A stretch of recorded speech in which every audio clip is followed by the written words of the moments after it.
Mothership control in readiness. Sonic assassins cleared for space flight. Countdown starting now. 30. Countdown started. All units prepare for activation. 25. Production androids activated now. The tape is rolling, the red orb is glowing. 20. Audience receptor units activated now. 15. Music distribution equipment activated now. 10. 9. 8. 7. 6. 5. 4. All units 3, activated. 2. Countdown 1. terminating. Countdown complete. All units functioning. Movement commencing. We have liftoff. Are you ready? Are you ready? Are you ready? Come on, come on, come on, come on. Are you ready? Come on. Hit it! Are you ready, people? Are you ready for this? Are you ready for this? Are you ready for this? Are you ready to rock? Are you ready to hit the floor? Are you ready? Are you ready? Are you ready? Tuesday.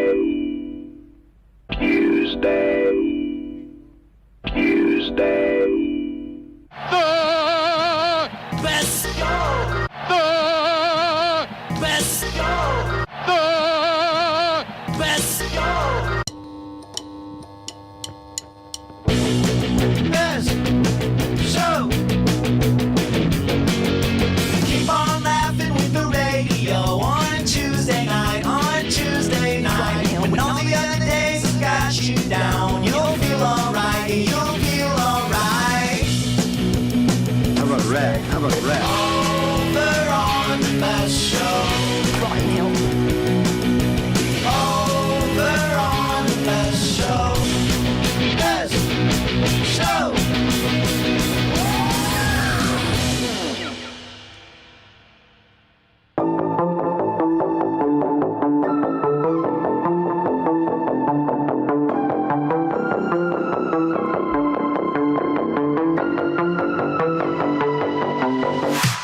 Tuesday night. Right now. Right now. Right now. How about rap? How about rap? Tuesday night. Right now. Right now. Right now. Right now. How about rap? How about rap? Tuesday night.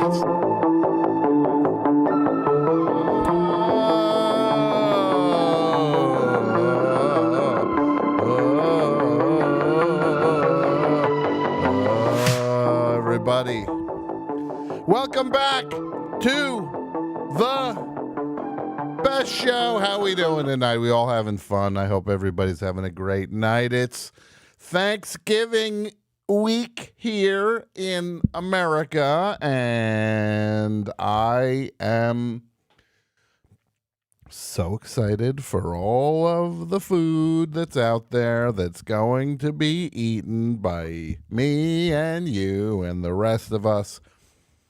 We're all going to be putting this food down, right? Right? What, Mike, what do you like to eat on Thanksgiving, AP Mike? Well, this year's going to be a little different, Tom. Okay, I'm officially estranged from my brother. Oh, okay. Who is where I usually had Thanksgiving. So I'm going to start a new tradition. Yeah. I don't know if you're familiar with the gobbler at Wawa. So I think I'll be. So you're going to wrap, you'll be wrapped on Thanksgiving in like 15 minutes. Yeah. It's, I mean, there's definitely a positive side. I don't have to do all that sitting around and watching football. Although that's not so bad. But yeah, look, I'm officially out. So I'm sorry that that's where things are at. Yeah, well, just as well. Yeah. What can you do? Well, look, what if a listener in your area said, you know what, Mike? Why don't you come by? Why don't you come by? No, I've had invites, and I've kind of turned them down. Yeah, I understand that. It's kind of like, yeah, you feel awkward. Yeah, I get it. the guy who's got nowhere else to go. Oh, Mike, that's not the case. Yeah, you got stuff going on. You don't have to go over anybody's house if you don't want to. It's not like you're like, yeah, no. You go get yourself a gobbler. Now, what's on a gobbler? I thought you were going to say if somebody wants to meet me at the Wawa. Oh, well, that's possible. I'll have we'll have the good old gobbler in the car and maybe do a video. Well, look, I think that can actually get you arrested if you're filming yourself eating a gobbler in a Wawa parking lot. Gobbler looks actually pretty good. Yeah, no, I've heard good things about it.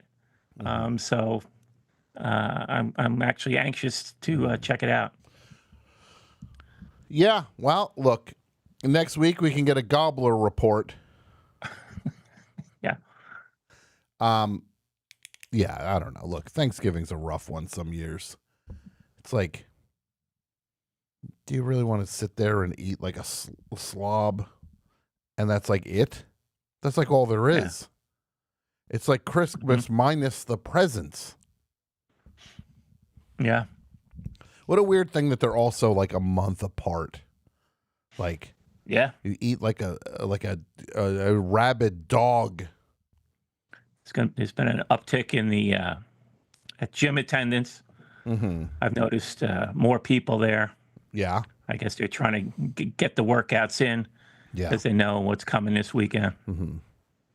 The gym I go to, Mike, was closed for 2 weeks. They just reopened because they were redoing everything inside, and then you'd think the way they were talking about what was in store for everybody when they finally reopened this place last week. They just moved the equipment around and they added like some mats down. They put some mats down on the floor. Yeah. Like, do you have equipment that goes out of service for, just goes out of service and then it sits there for days? Like, where's the guy fixing it? It's like, no, it'd be hard to do. Mike, this gym, this gym, you go and you check, you see, oh yeah, the screen's not working on this thing, but the elliptical still works, but you can't try. It's like, okay, well maybe we fix that, huh, guys? Yeah. You're charging so much money. Then they had the nerve after this, like, hey guys, we really put all this money into the gym, and there's going to be a price increase. It's like, why? That's not my fault that you guys waited that long before maintaining things. They finally did it because they had no more choice. I wish I could. I wonder if they would give me the information of how many people are actually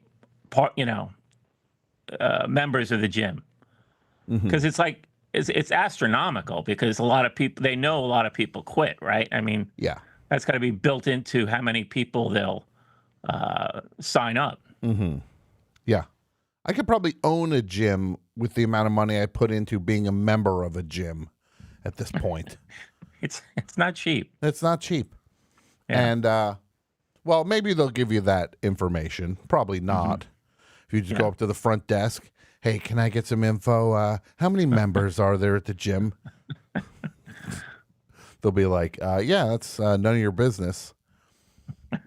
And I think a local gym recently closed, so there's been an influx of those gym members. Yeah, look, what I'm gonna do, I'm ready at this point for moving the my workouts into the parking lot. I'm ready to move my workouts into the parking lot, do them Rocky IV style. Just have a pickup truck. I'll meet someone with a pickup truck. We'll load the back with some weights. We'll just be pushing a sled around the parking lot. Imagine a best show gym full of us in the chat. Yeah, okay, I'm good. I'd probably rather not picture that, but well, I am offering. I just might as well get the plug in, of course, since we're talking gym talk. Yeah. The Mr. Etiquette cards are available for stocking stuffers. They make great stocking stuffers.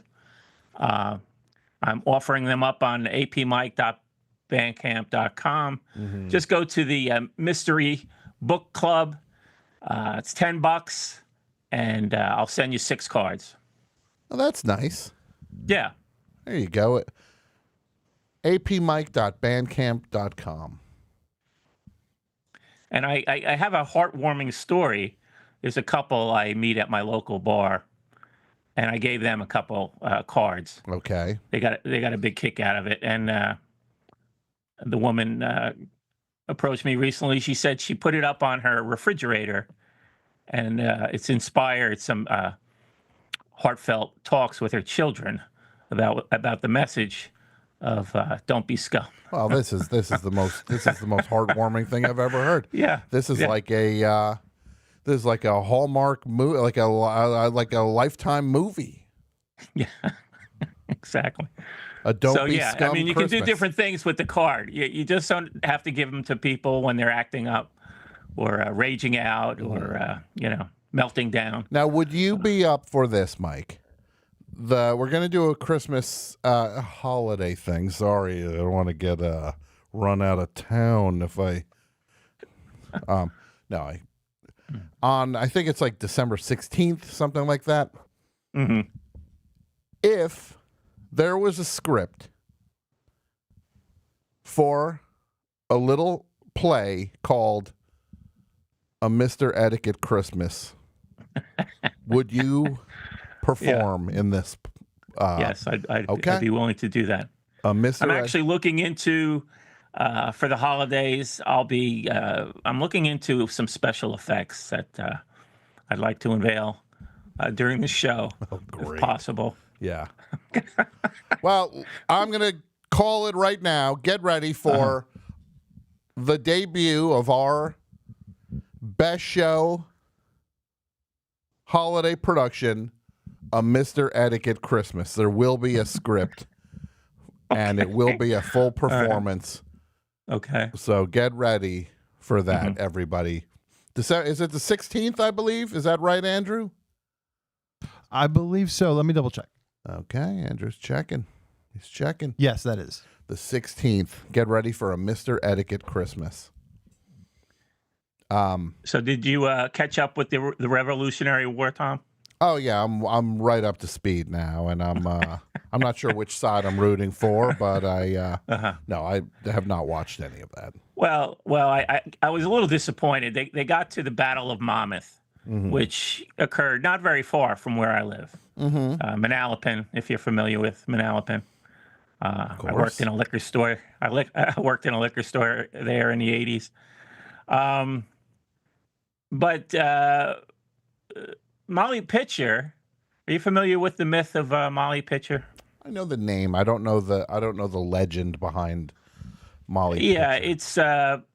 it's not her real name. They believe it was a sort of a composite. It was the Battle of Monmouth took place on a very hot day, June 28th, 1778, and it was sweltering. It was in the 90s.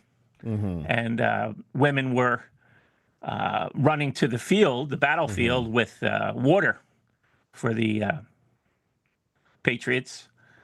And one woman in particular, her name was Mary Ludwig Hayes. I love these guys are great with the photos. Yeah, Mary Ludwig Hayes is the woman they believe was singled out by George Washington for her support during the battle. But here's the thing. When I was in 8th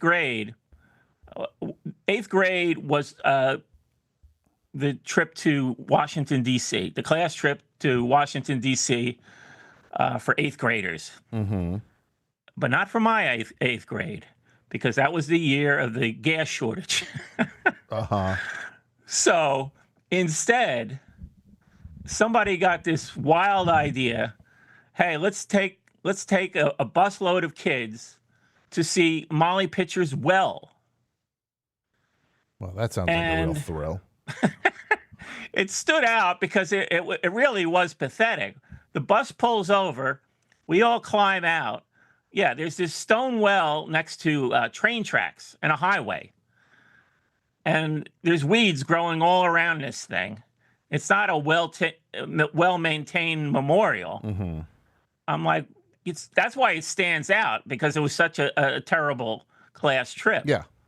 Because it's like, everybody's like looking around. Is this it? Yeah. Don't everybody look into the well at once.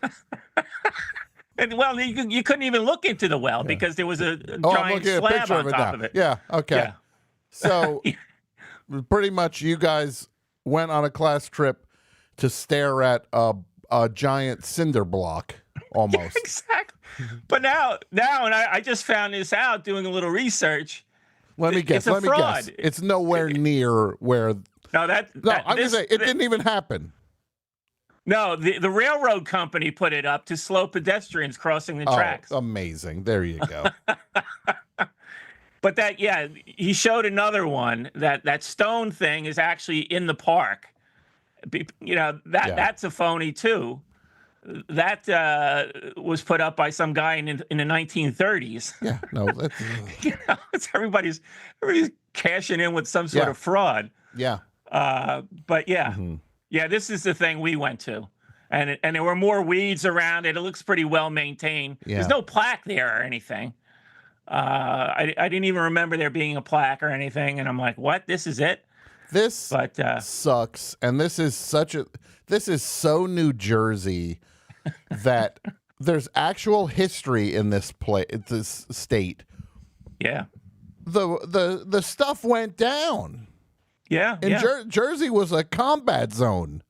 Exactly. Between New York and Philly. I mean, yeah. You go into like the hills in like Warren and that, it's just like this is where the outpost, this is where they were looking for at the top of this hill was an outpost that they were looking for troops moving and all. Like, there's so much stuff like that.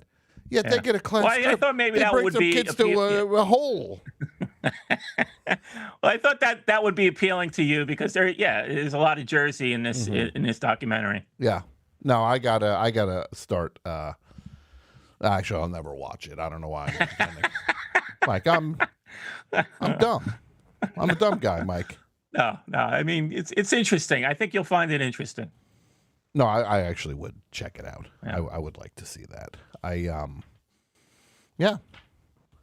All right, I want to talk to you about this lucky thing we're going to do tonight, Mike. We're doing the 50 luckiest MFers.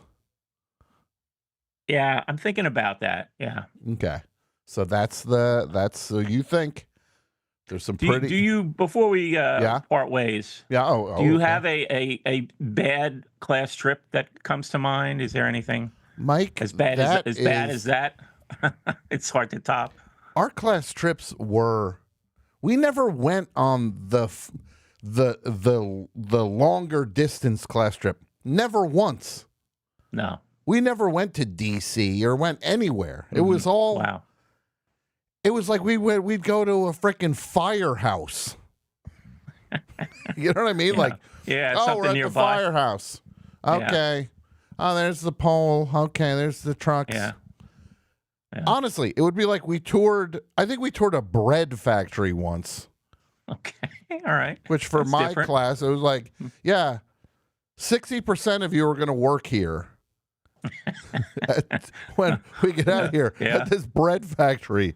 Like, it's just, I feel like we just did stuff like that. Like, it was almost like preparing us for a world of just working a job that just might as well show you the kind of the places you'll probably be working. Yeah, this is a bread factory. Yeah. I can't remember any museums or anything. I can't remember any museums. Yeah. We went to Trenton. I think there's one in Trenton we went to. I just remember a bread like some kind of bread factory, and just like I don't even think we got bread at the end of it. The other thing I do Empty-handed. remember was the class trip, and I talked about this in my national bestseller, It Never Ends. Perfect holiday gift right now. Pair it with a Mr. Etiquette card, you're off to the There you go. races with Yeah, that. you can use it as a bookmark. Yeah, the Mr. Etiquette card works as a book. And this book, trust me, this book got 4 stars on Goodreads. Hey, Tom, Now- I got a 5-star memoir for you. Yeah, who is it? George Jones. Okay. Have you read that one? Not yet, no. Oh, my God. Mike, I just listened. I want to tell you, I listened- Unbelievable. not to go too far off target. I'm interested in that. I just listened to the audio book for a book called Insomnia. Do you know what that is? No. Insomnia is Robbie Robertson's memoir about the first book went up to when the band broke up. Uh-huh. The second book is about Robbie and Martin Scorsese living in Hollywood. And it's like, it was pretty interesting. Yeah, they black out the windows. They were watching movies around the clock. They're watching movies round the clock. Yeah. They're doing other things round the clock also. Yeah. So they should have hooked up with George Jones. He would have been in he for would that. have fit right in, I'm sure. I think it was the same time period. Yeah. But Insomnia, I recommend this. I like that first Robbie Robertson book. It was Testimonial, I think it was called. Something, right? Does that make sense? I'm not familiar. It's really good. I like the first memoir is great. This one is really good also. I think they're a nice companion. He's an interesting guy and he's a smart guy and he lived a pretty amazing life and he tells the stories in the books. Can't recommend it more highly. Testimony it's called. So okay. Yes, so check that out. The new one's called Insomnia. And everybody, we're going to keep working. We're going to do the luckiest MFer list, 201-989-0012. You call top 50. We're going to do. And I need to tell you, next week, the best show moves back to its original time for 2025. 3 hours earlier. We're back to it. 6 to 9 p.m. Eastern, 3 to 6 p.m. Pacific. We moved temporarily for a couple months to accommodate a work thing I was dealing with. What's up, Pudge? Mikey here. And we What was will that be outgoing moving message? Is back. that- is I it a can hear joke? that in the headphones. We will be moving back to 3 to 6 p.m. Pacific, 6 to 9 p.m. Eastern. So that starts next week. This is the final late night best show for the foreseeable future. So next week it goes back. Can we put the air on in here, please? Sure thing. And the number, once again, 201-989-0012. Now, I'm being told we have a guest who's on the line, and he's going to be on the show. And now this is one of these hot shots. These are the hot shots. These are the big fish. And I'm a small fish and I just do my thing. I'm like an ant compared to giants like this when it comes to broadcasting. This guy runs the show up in Canada like nobody's business. Vish Khanna is on the line, I believe. Is that true? It's true. Can you hear me, Tom? I can. This is exciting. Lovely to see you. How are you? Well, I'm very, very flattered at your remarks. I don't feel worthy, but thank you for the warm introduction and congratulations on your 25th anniversary. It's such an honor to be on your show this year. Well, that's a sweet thing for you to say, Vish. Now, tell me, how many years deep are you into your broadcast career? Oh, well, it's exactly 20 years, I figured out the other day. A youngster. Started out in college radio. Look, Junior, you'll get there. You'll get there someday. No. 20 years. It's a long time. It's a long time when you start racking these years up. But you know what? I feel like you get a certain sense of perspective. You tell me. I'm not going to tell you, Visha, what the deal is. What is it like now to be 20 years deep in your show? Creative Control is the show. Was it always Creative Control? No, I should clarify. The podcast Creative Control started 12 years ago. Yes. But my wife and I started a college radio show in Guelph, Ontario, where we used to live in 2005. Okay. It was called the Mish Vish Interracial Morning Show. We did that once a week on CFRU every Wednesday morning. That's where I started. Then I worked at CBC Radio. You know CBC Radio, Tom? Of course I do. That's the Canadian Broadcasting Company. That's right. So then I had a job. I worked there for like 5 years, and then I stopped working there. That's when I started this podcast. Creative Control. Creative Control, yes. Now, some people say, you want a great interview, you go talk to Vish. He takes care of business. Mm-hmm. There are some people that might not say that. Sure. Who look, of course there's a legendary one that went sideways, which to me is like eating candy. That one. I think about that one and I am on cloud. I'm sorry. Your pain. I finally understood.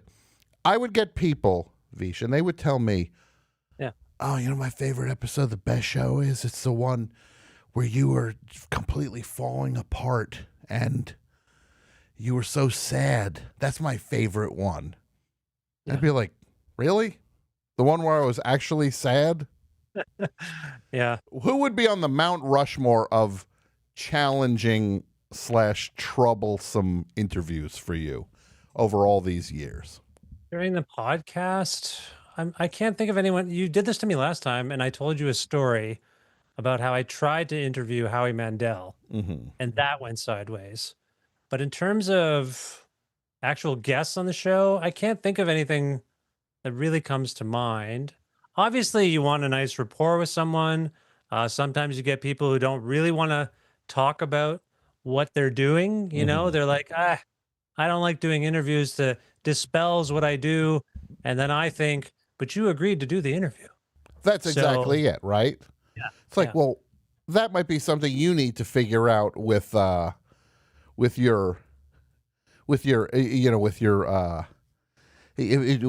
PR team before you go and do this. Yeah. You know. Yeah. Because why are you bringing that here? Like, why? Like, maybe sort that out before you start lining up interviews. I also try to be very sensitive. I was just today editing an interview, and the artist is from Montreal, originally from France. Her name's Hélène Barbier. Wonderful record called Panorama that maybe not a lot of people know about. It's out on a Montreal label called Bond Sound. But she was saying exactly this, that she used to do press, and because she would say, they'd say, who did you grow up listening to, or something, and she'd say, well, I quite like Kate LeBon. Then she noticed she would get saddled with that comparison because it made it into the press. And I was like, oh, so that, because I could sense her being a little cagey, talking about what songs might be about or why she does what she does. And I think she got stung. So I'm trying to take their point of view on this. You know what I mean? Like maybe bad experience it. You're trying to, look, you just try. That's all it is. You know what? I'm going to take a page from your book because everybody thinks, Tom, you're so negative. You're such a crank. You're a crab. What are some of the ones that were, let's do the Mount Rushmore of great conversations you've had on Creative Control? Yeah. The ones that you were surprised, like, oh my God, that went so well. I had a nice one this past summer with Marissa Nadler. Do you know Marissa Nadler? I know the name. I'm not drawing a blank, though. She's got kind of saddled with like folk, gothic, even metal sounds, but she's a folk artist, I would say. And for some reason, she just really was surprised by some of the things I picked up on her record. She mentioned Nebraska by Bruce Springsteen was a big record for her. And then you know what I do sometimes, Tom? I don't have notes or questions, but I sometimes have the lyric sheet in front of me. And when someone says something, I'm like, wait a minute, I remember that being part of a song. So then I was scanning the lyric sheet. And I'm like, wait a minute, you quoted Bruce Springsteen on one of your songs. And she's like, I did? I'm like, yeah, it's right here. Everybody, you sort of paraphrase everything dies, baby. That's a fact. She's like, oh my God, I didn't even realize I had done that. I like stuff like that. I like when a guest and I both make a realization together about something they've done. I don't know how to explain why that appeals to me, but the notion that you can provide some insight to someone about their own stuff, I like that a lot. Yeah, no, and then there's a sense of discovery for the both of you. Yeah. It's really special. Yeah, absolutely. Yeah. And then Hall of Fame, I mean, I think my show is known for having many interviews, annual interviews with Steve Albini.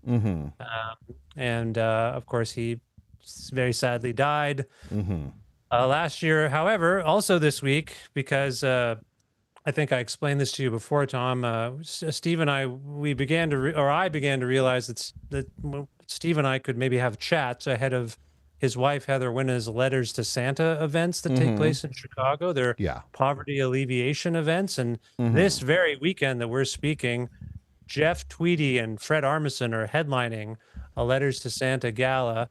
Traditionally, Steve and I would have conversations around then. What I've decided to do is go back to my college radio show and find interviews that Steve and I did over the years that weren't necessarily part of this podcast. And every year ahead of Letters to Santa, I plan to play them.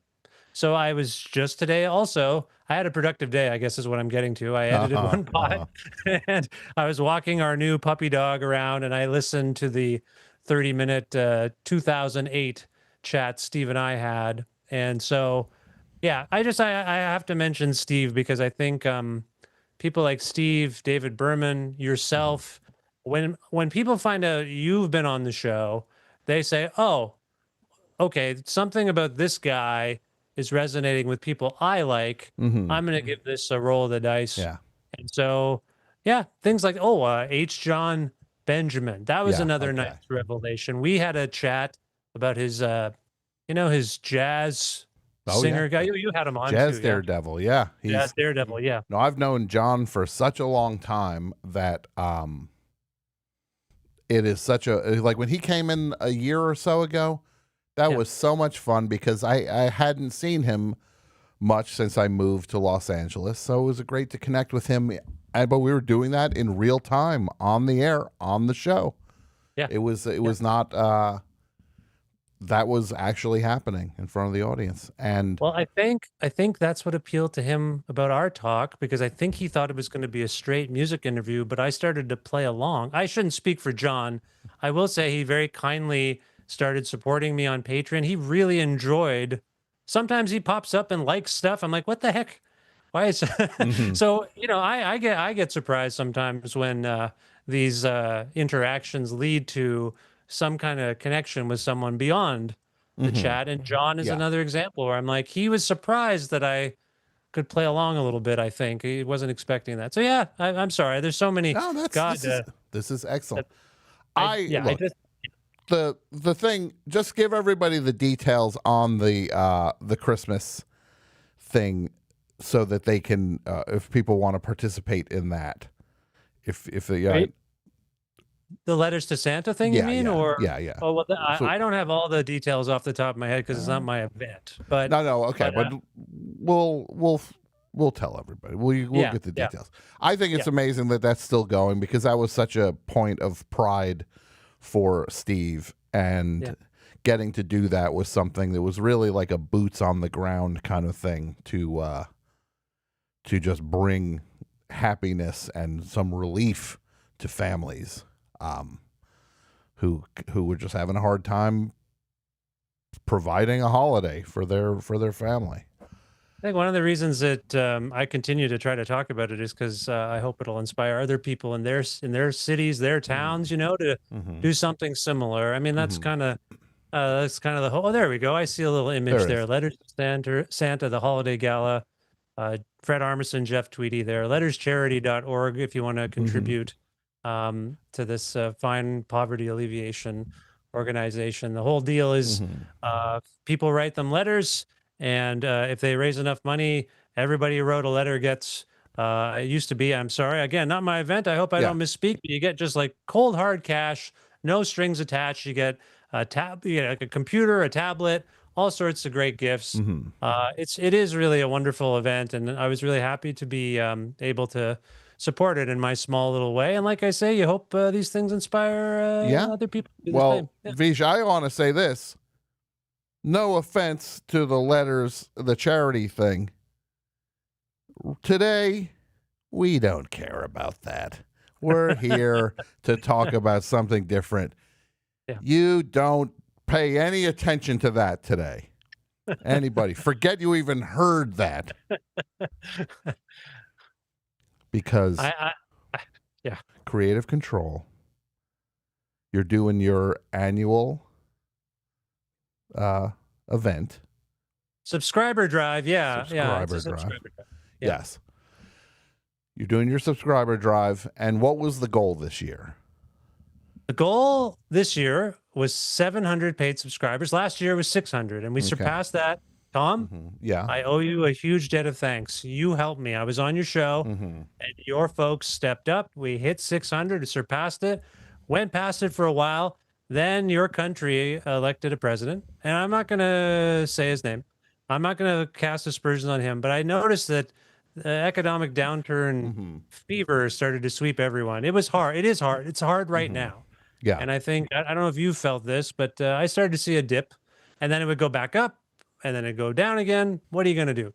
So we started this campaign for 700, sub 600. Okay. Now we're above 600 again. But We're by going Friday, for 700. Going for 700. That's the right. And I've been doing a different thing this year. Where I do lots of great labels, and musicians have offered me gifts as incentives. I said to myself, every day, announce a gift, like what the gift might be for that day. Tell people they have till midnight to subscribe to the show, to become a paid subscriber, and then they will get entered into a random draw to win that day's gift. And if you subscribe for if you get an annual subscription, you get multiple entries into each draw. So thus far, we've had a couple of records by Pavement. Constellation Records came up with some stuff. Sloan, the rock band Sloan, came up with some stuff. And, I was going to keep this all a secret, but I feel like, do you think I should tell people what's coming up just so they know? Because yes. What can they get in? What is it, at midnight? When does it cut off for the day? Today it's midnight Mountain Time, and we're doing a Sub Pop thing. Okay. And what Sub Pop offer, I said, do you want to contribute something? They said, how about this? The winner can pick any 4 releases that we put out in 2025. Wow, that's a good deal. And that's a pretty good deal. And you get a Sub Pop t-shirt as well. I was like, that's a good deal. And so there's been a little bit of pickup on that. And if I may spill some beans, over the next few days, there will be a You've Changed Records collection. You've Changed Records is, as you may recall, Tom, co-founded by Daniel Romano. Daniel Romano, the pride of the Great White North. Well, I thought I was. No, I'm just kidding. Yes, he is, absolutely. You're the glory of the Great White North. Then I have a very nice bunch of records from the Touch and Go Records label. And then on Friday, the last day of it, speaking of Jeff Tweedy, I have a Wilco / Jeff Tweedy super thing. I can't even tell you all the stuff in it because I forgot to put it in front of me. But it's like signed posters and records and books and socks and a hat and a shirt and lyric books. And I was like, what on earth? Like, you when you ask people for stuff, you're very humble. You say, do you have something? I wasn't expecting everything. Yeah. So the Wilco package on Friday, again, I know it's uncomfortable being a salesperson for me, but I'll say it. If you subscribe on Friday by midnight, you enter the draw to win this massive Wilco / Jeff Tweedy package, and it's something. I was so overwhelmed and touched by That's what was pretty amazing. provided to me. And yeah, so thank you for allowing me to plug stuff. I know it's crass. I don't mean to be crass. This but, is so you're so Canadian right now, feeling like this is crass. Like you're the idea that you would think that this is you being crass. I don't know what we can do here to help you with this, because this is not crass. I appreciate that. Thank you. Thank you for saying that. This is you're just trying to take care of business. You're trying to keep the lights on.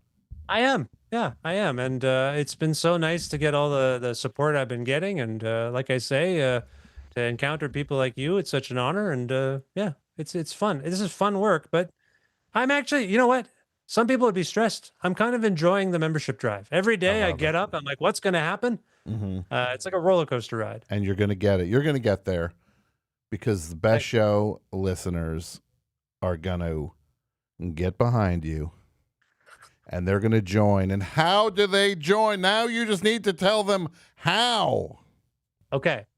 Patreon.com/creative control. And like I say, with K's.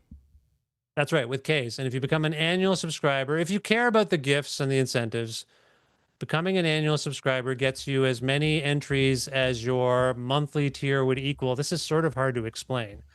But if you sign up for an annual tier, but it equals $6 a month, you get 6 entries for that day. $10 a month, 10 entries for that day. Does that make sense? Am I clear? No, this makes sense. This makes sense. Okay.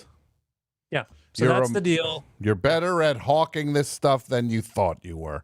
It's like, I feel like I'm at the carnival right now. Well, I appreciate this so much, Tom. And as always, I saw a thing that you got a book coming out, and maybe you're working on something else, a television show or something. But all I'm getting at is, I don't mean to tell tales out of school, but if you ever want to come back on my show, please, anytime. Vish, I'll just say this. You tell me when and where, and I'll be there. You tell me when and where. Okay. Well, maybe not where. I think I might have to figure the where out. It might be here. It might be where we are right now. Yeah, I literally. But seriously, anytime you are. What you do is you're doing something very special, and I feel like the people that are doing this with the long view in mind, not doing a podcast because you think it could get turned into something, not doing it so that you can just plug your tour dates and have your stand-up career benefit from it. You're doing it because you want this to be great and you want this to do the talking for you. And that, a lot of times, you really, when you look at the field of podcasters, so many of these people, they're known for something other than podcasting. The podcasting almost seems like it's a hobby. It's a trifle for them to do this, because they have their priorities lay elsewhere. Yeah.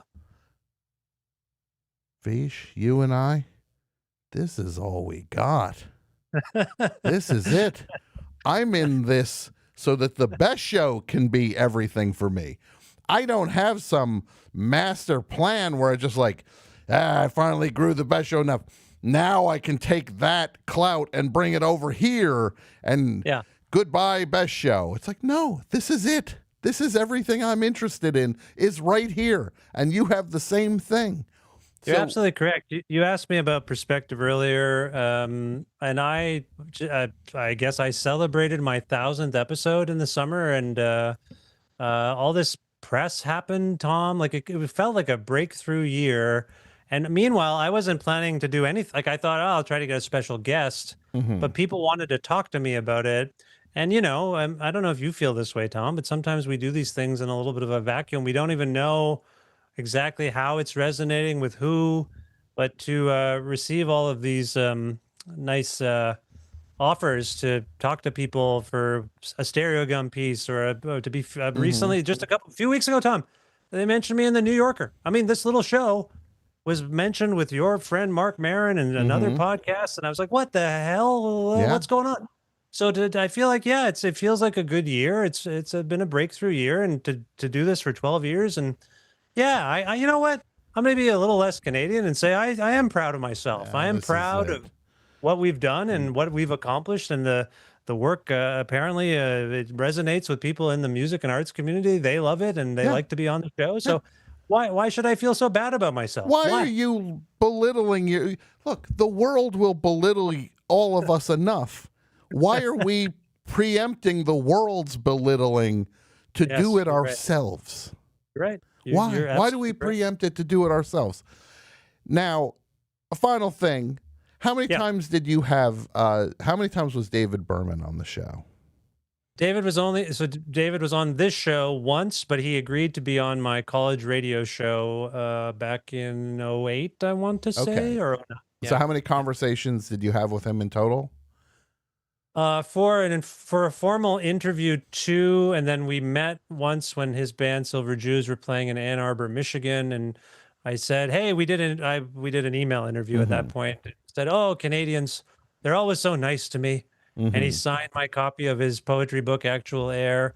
And then, Tom, I don't know if you know this story, but I'll try to be brief. But as I started this podcast, I would occasionally when I was speaking to mutual friends of David's and myself, I would say, "What's David up to?" Because as Tom, your listeners might know this, David kind of vanished in around 2009. He retired his band Silver Jews, and then you'd hear occasional like he made a poetry reading appearance here, or someone heard him do something there, but kind of vanished. And I don't know, I just would talk to him about him so much that David emailed me in like 2018 and said, "Hey, Vish, I understand you want to talk to me.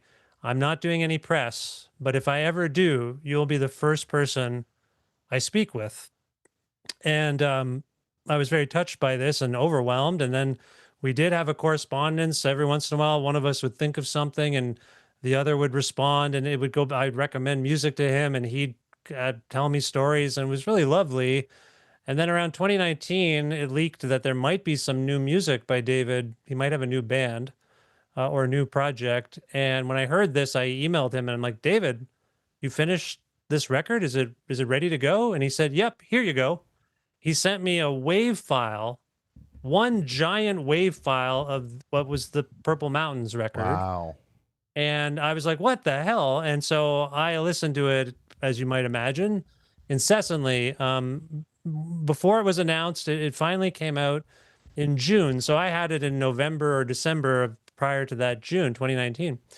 Or rather 2018, I should say. It came out in 2019. So I listened to it, and then we finally spoke.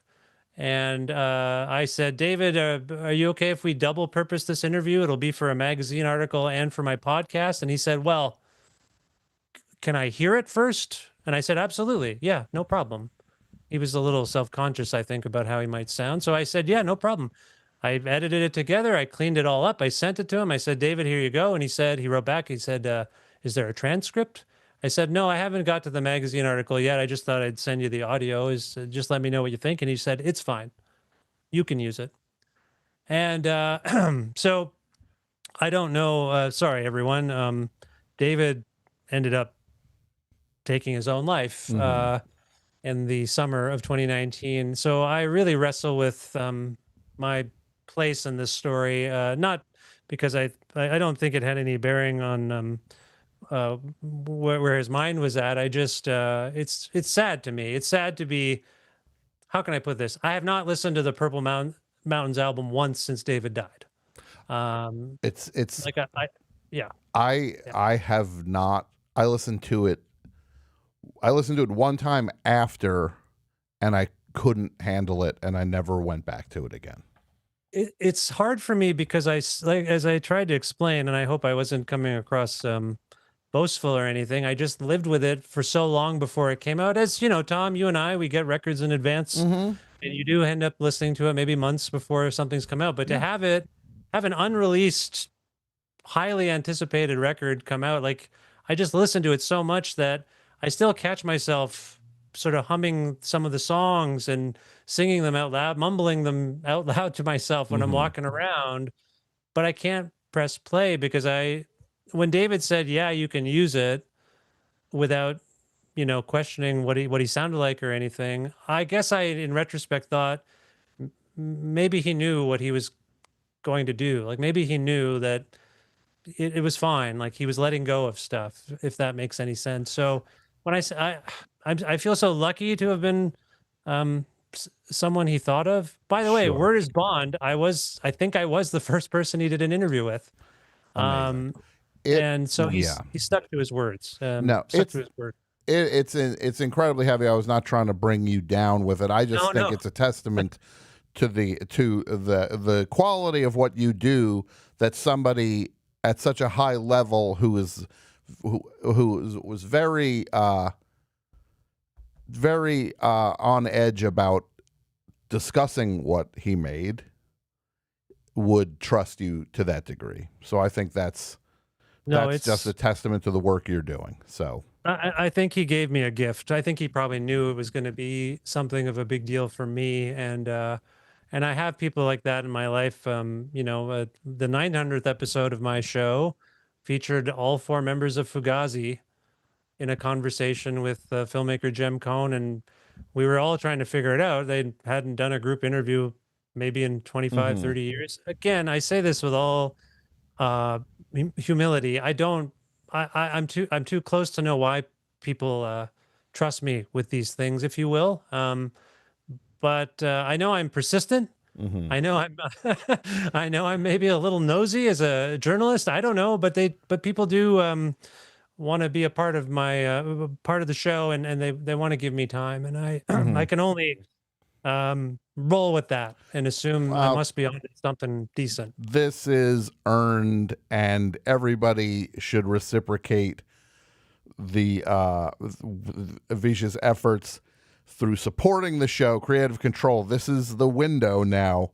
This is the drive. Creative Control till Friday. Every day there's a drawing.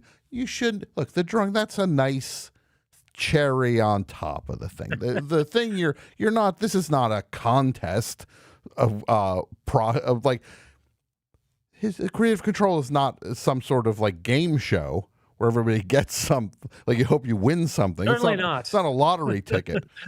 But if you happen to win one of the things, good on you. The point is to support a show like this that does everything on its own terms, and that's what we need more of. So I hope everybody can support you and will support you, whatever they can do. It all adds up. So yeah. Well, thank you, Tom. That's so meaningful to me to hear you say that, and thanks to all your listeners for even considering supporting the show. What can I say? It means the world. Thank you. I do want to announce we will be doing an event against that Letters to Santa thing. It's going to be me, both Matt Walshes, the Rizzler, and via satellite, Ben Shapiro is going to punch in, and John Popper from Blues Traveler will be there, and we're just doing a kind of like a counter protest kind of thing. And if I understand the terms correctly, you're actually taking money from people. Is that how the show? Is that how it works? Write letters to us. Right. Yeah. We're still blue skying it right now, but everybody check out the drive. Creative Control. Put your support where it belongs. Times are weird, I know that. Money's tight, I know that. But we can do all of these things. We keep the things that truly matter alive, and that's how things change. So thank you, Vish, and I know you're going to get there, and I'm very excited for you. And you're going to end 2025 in style. Tom, it's always honestly such a tremendous honor to get to speak with you and for you to make time for me on your show. Thank you. Of course. I wish you the best of luck for the rest of the year. And again, congratulations on 25 years of being literally the best show. Oh, well, that's very sweet. Thank you so much. Everybody, you know what to do. Thanks again, Vish. We'll talk to you very soon. Thanks, Tom. Now, we're going to go to the phones and see what we got going on tonight for the top 50 luckiest MFers of all time. Hello, Best Show. Hello, Mr. Scharpling. This is Mike from Minneapolis. I noticed you're slowing down your, clearly my impression had some impact on the way, because now you're just like, hello, Mr. Scharpling, it's Mike from like you're talking as you think it's Wilford Brimley's doing an oatmeal commercial all of a sudden, the way this guy's talking now, you know. Oh, here it comes. Because usually it's like, love hello, you. Mr. Scharpling, it's me, blah, blah, blah. Like, hello, Mr. Scharpling, it's Mike from Minneapolis. Now that you've met me in person, so you're trying to dial in. I don't think I met you. Is that what's going on here? Did we actually meet? I don't think we did. Oh, God love you. That was my hologram. Yeah. All right, let's look. I didn't want to talk to you about Thanksgiving because you're one of these good guys, and you're probably doing some good. Yeah. No, I'm kidding. What are you doing for Thanksgiving this year, Mike? Well, I mentioned this before a couple of years ago, but what I do for Thanksgiving, and I've done it for 20-some years, is we got a community center that happens to be the basement of a Catholic church, and I cook Thanksgiving dinner for everybody, and we usually get like 50 to 70 people show up, and everybody eats, and I cook all the Thanksgiving deal and the turkeys, and everybody eats tasty food, and it's a big deal, and it's kind of my big way of giving back to the community. Oh, that's really I think that's amazing. All kidding aside, I think it's great that you do that, and I'm glad you're continuing to do it. Oh, so I have a couple of stories pertaining to that. Okay. So, and this would pertain to you because you grew up knowing the Knights of Columbus, right? You're familiar with that organization? Of course I am. Yes, of course. Yeah. For people who don't know, tell people what the Knights of Columbus is. It's just a fraternal order, but it's very much associated with the Catholic Church, and they made a big deal of it in classic Sopranos episodes. They alluded to the Knights of Columbus, but anyway, it's just a fraternal order. It's a lodge thing, and they happen to be affiliated with the Catholic Church.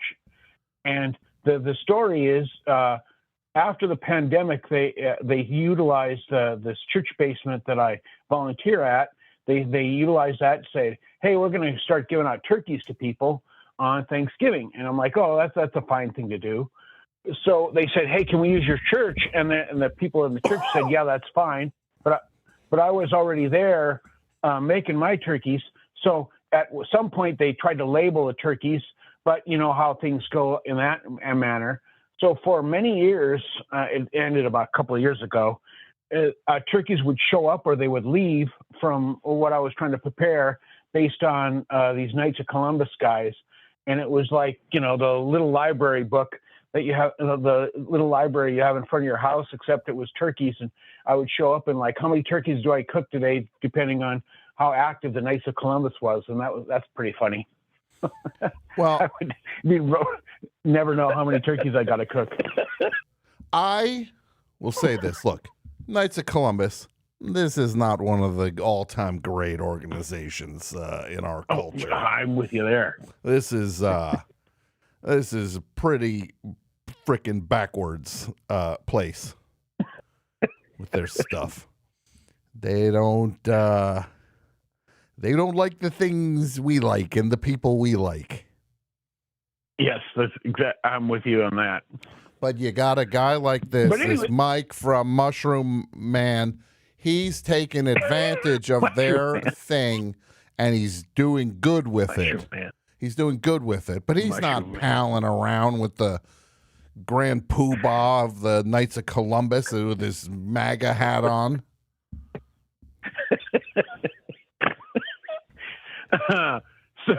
So that's just the baseline of the wackiness. So on Sunday, as you know, when you are a big Thanksgiving guy, you basically have to get your turkeys early in, and then you start thawing them up. So I was dropping off the turkeys on Sunday, and this person just happened to be driving by, who was looking for some place to go on Thanksgiving, and she's an older person, and she rolls down the window, and she goes, "Hey, are you having Thanksgiving dinner here on Thursday?" And I said, "Yes, we are. I'm a volunteer here, and I'm the person that does the Thanksgiving." And she just couldn't go. She just went over the top. "Oh, thank you so much." And then she stops. She goes, "Listen, my friend died. Normally I go to her thing." So it's kind of like a Mike situation with the awkwardness. "My friend died, and I normally go to her house, but she's dead, so I need a place to go." And I said, "Well, this is the right place. You just stop here, and we have Thanksgiving dinner, and you show up on Thursday, and we'll take care of you." "Oh," she goes, "oh, so much. Oh, I can't get over how much. Oh, God bless you. Oh, God. Okay, that's fine." So anyway, and I walked to drop off the stuff, and I go back to my car again because I had one more thing to get. And while I was walking back to my car, she turned the car around and was driving back down the street. So she passes me again, and then she rolls down the window and she mentions that I need to come over. And I'm like, "Yes." And she goes, "Listen, I normally don't do this, but my friend died and I have nowhere to go for Thanksgiving." Mm-hmm. And I'm like, "Yes, this has been established. This is fine. It's all good. I'm telling you, this is perfectly fine. You come here for Thanksgiving and it's okay." And then she goes off again on the, "Oh, God bless you. Oh, God bless you." And it's that awkwardness, that Mike was talking about with the awkward silence. And I'm just trying to get out of the conversation. So here's the thing, and this is the segue toward that you would relate to. I do not get people, just random strangers, running up to me and saying, "God love you," and "I love you," and all that mess. Like you experienced this in the last month, where people you'd never met before are screaming at the top of their lungs, "Tom, I love you. Tom, I love you." This does not happen to me. It happens to you, and I just don't know how to deal with it. So this is what I'm asking is, how do you deal with people just that you've never met before running up to you and saying, "Tom, I love you"? That's what I'm going to say, Mike. I don't know how to deal with it. Mike, that's what I'm going to say. Yes. You'll be all right. You don't need to figure this one out. There's not going to be some ongoing crisis with you. The thing you need to worry about, this is what you need to worry about. People going up and go, "That officer, that's the man over there." That's more what you need to figure out. It is true. No. How did you deal with people unadored, just unabashed love and a love fest? What? That's nice. How did you deal with it? I accept anybody wants to come up and say something nice. That's the nicest thing imaginable. I say thank you. That's it. You say thank you. That's awesome. I appreciate you enjoying the show to that degree. That's amazing.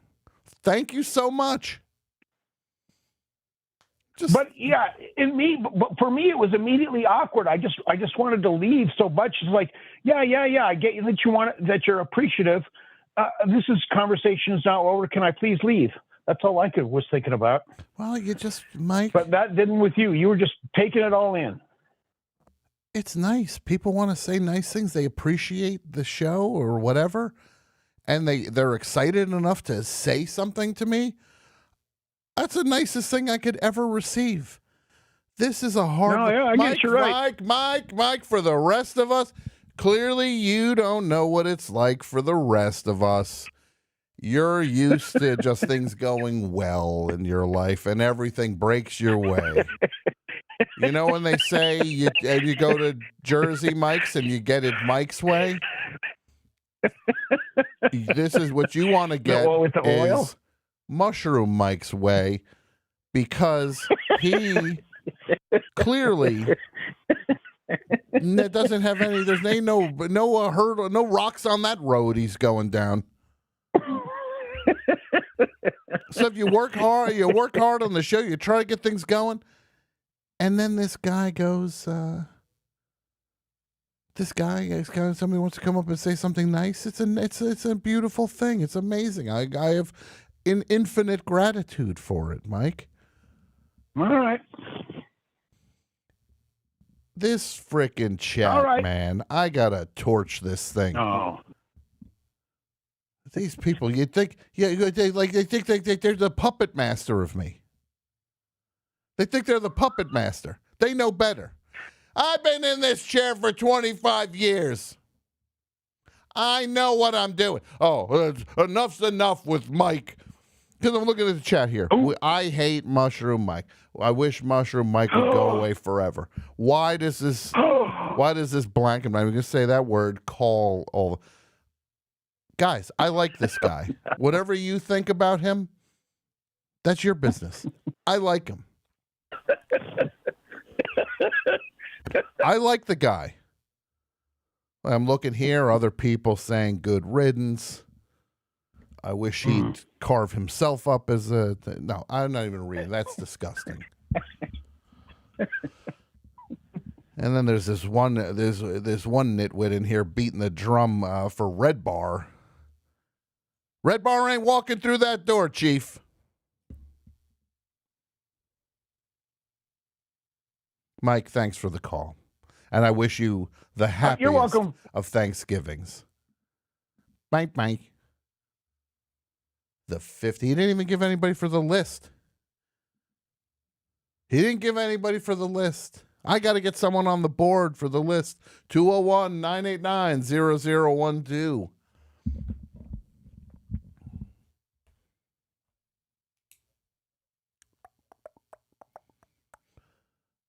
Boop. Cross that off.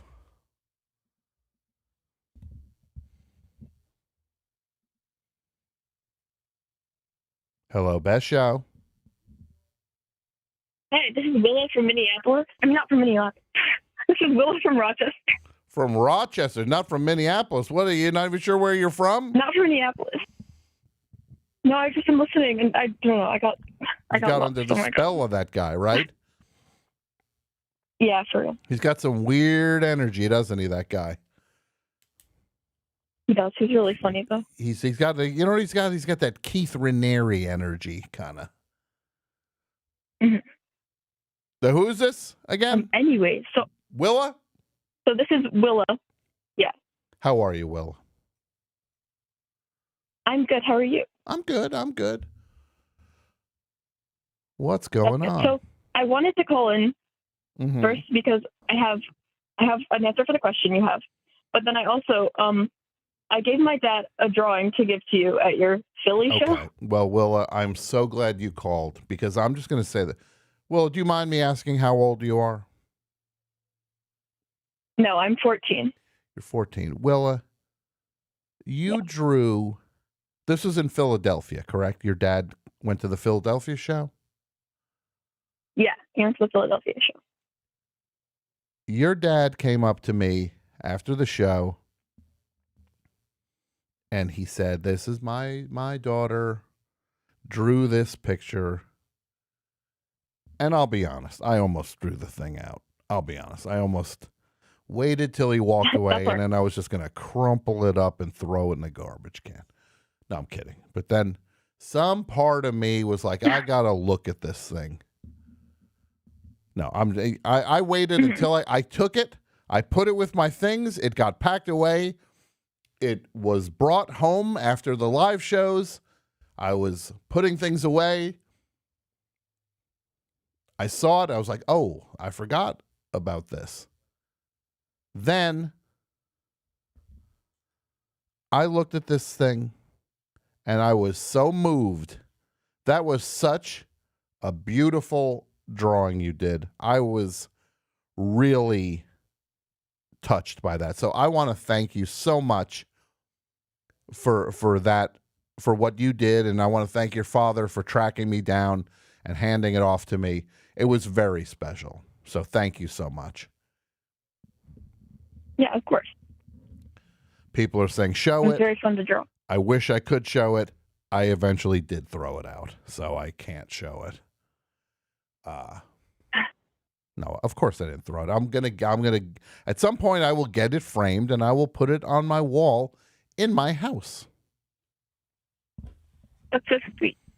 It's really special, so I'm truly appreciative of that, Willa. Thank you. Yeah, no problem. So, you got anything for the topic? Luckiest bleepity bloops? Yeah, okay, I do.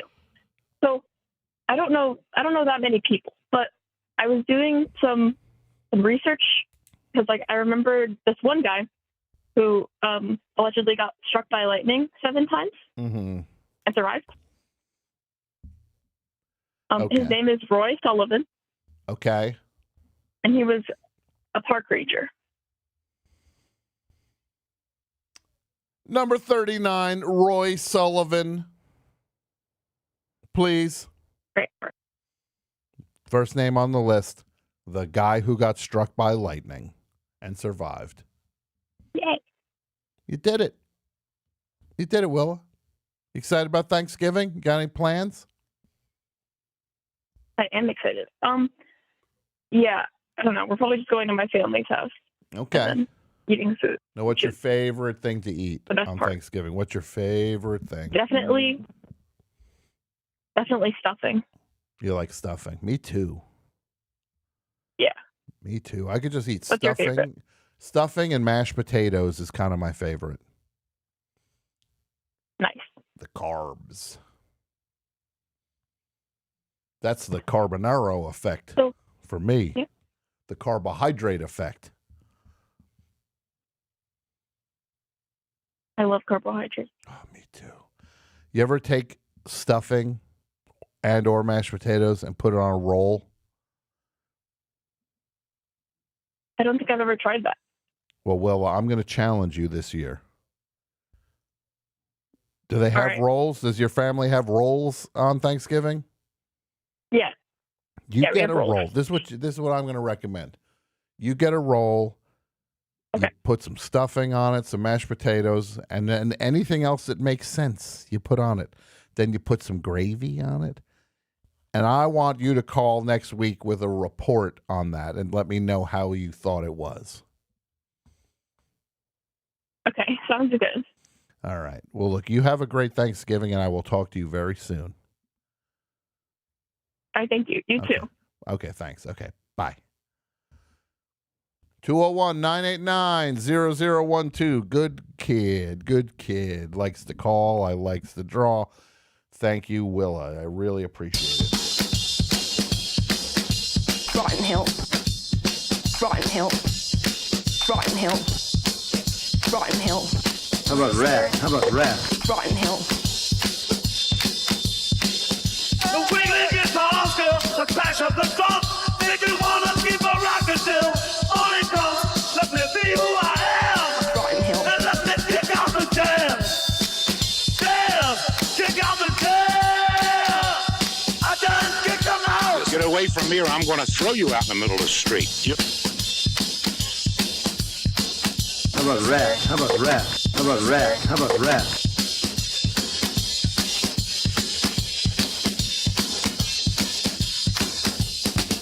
This is the best show. All right, let's go back to the phone and see what we got going on. Hello, Best Show. Hey, this is Cade in DC. Cade in DC. Now, this is the highest grade of caller. Cade in DC. This is one of the. I'm just a bronze star. I'm not a gold circle yet. Okay, that's fine. Just a That's bronze. fine. To what do I owe the pleasure of this call, Cade? I got some for the topic. All right, what do you got? I think Clara Peller. Clara Total Peller, lucky MFer. the Where's the Beef lady. Yeah, she got to live a long, full life, and then as an elderly person, hit the jackpot. Well, Cade, I'm going to talk to you. So I'm going to do some straight talk here with you. A lot of the times we put a topic on the board, a list on the board.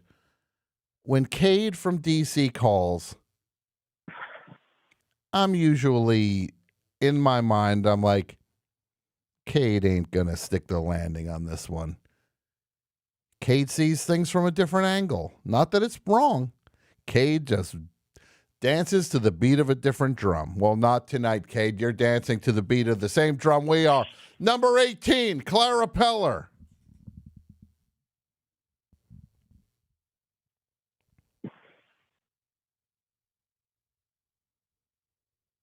What are you doing for Thanksgiving, Cade?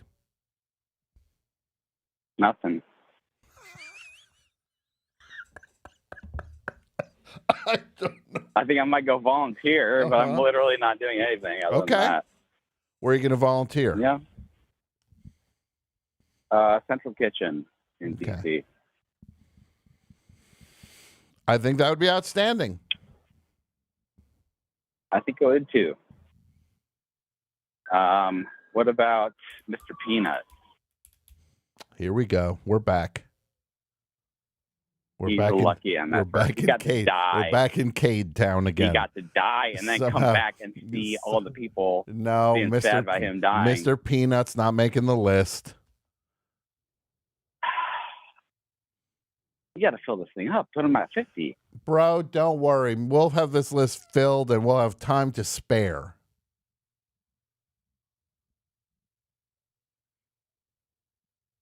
Okay, what about the birthday sisters, the Hale sisters? Well, that might be on the fraudulent list because they didn't even write that thing and they made mountains of money for 100 years.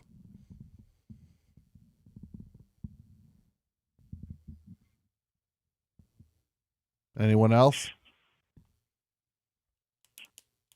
No, but I just want to shout out Nicole from Chicago, the greatest caller ever. Okay. She mentioned sharp pins on a show recently. Yeah. I was like, holy moly, this is the best band ever. Have you listened to them yet? I have. The Sharp Pins are a great band. I'm into it. They just put out a new song. It's so effing good. Yeah. Pop its fang out. I agree. Can I make a request? Can I make a request to play it at the break? We'll see, Cade. We'll see. We'll see. Okay. No, that really is a good. That's a great band.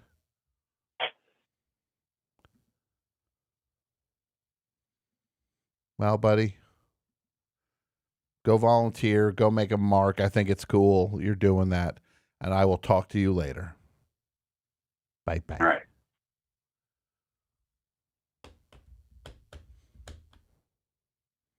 (201-989-0012). Let's look in the chat and see if any of these knuckleheads have anything for the luckiest MFers list.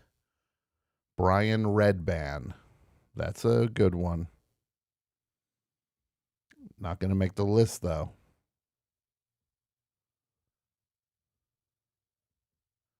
The Zodiac Killer. Not sure how lucky the Zodiac Killer was.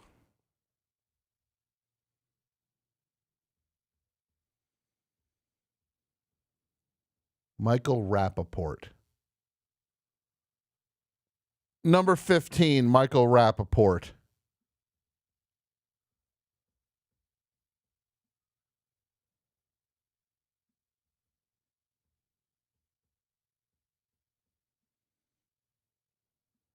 Who else? What do we got? Let's see. Anyone else belong in that? I'm not putting Carl Anthony Towns on the list.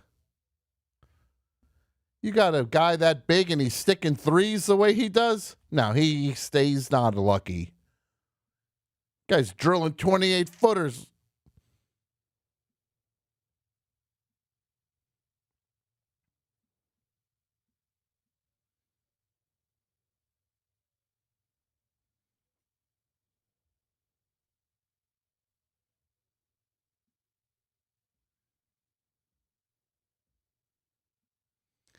Anybody who's moaning about the Knicks or anything in November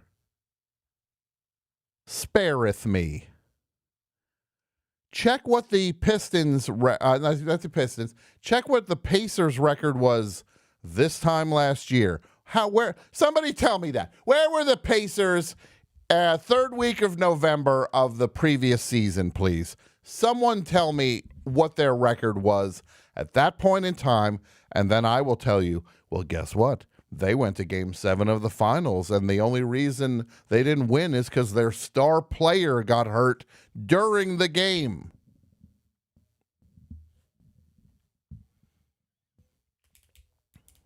Someone tell me what their record was at this point last year. In October, they were 2-3. In November, they were 7-8. Yeah. Don't sound like no championship record. That's under 500.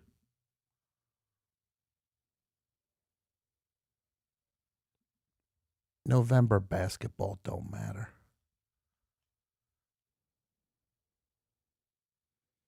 November basketball don't matter. Speaking of basketball, number 4, Draymond Green.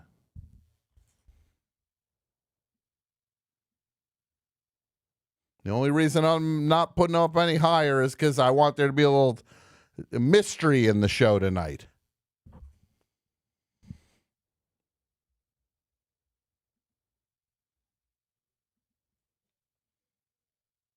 Hello, Best Show.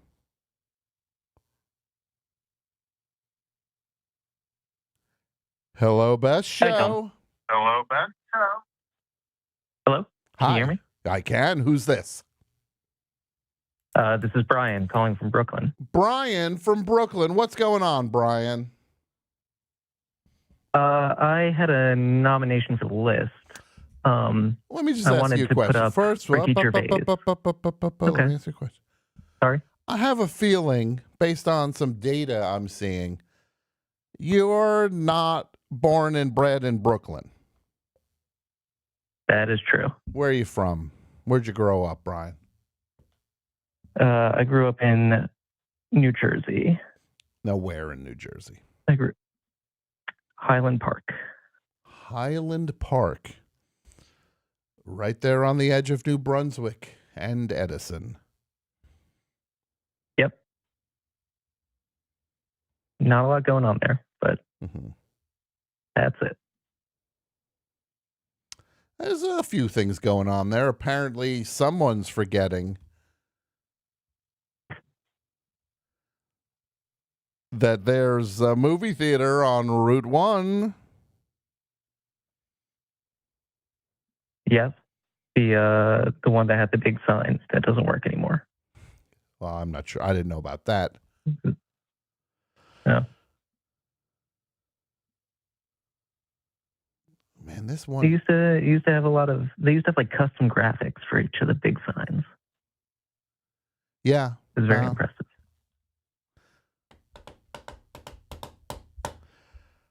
I look at this chat sometimes and I want to frickin' scream. Okay, here we go. This is finally a good one. Number 7, Nathan Gelgood.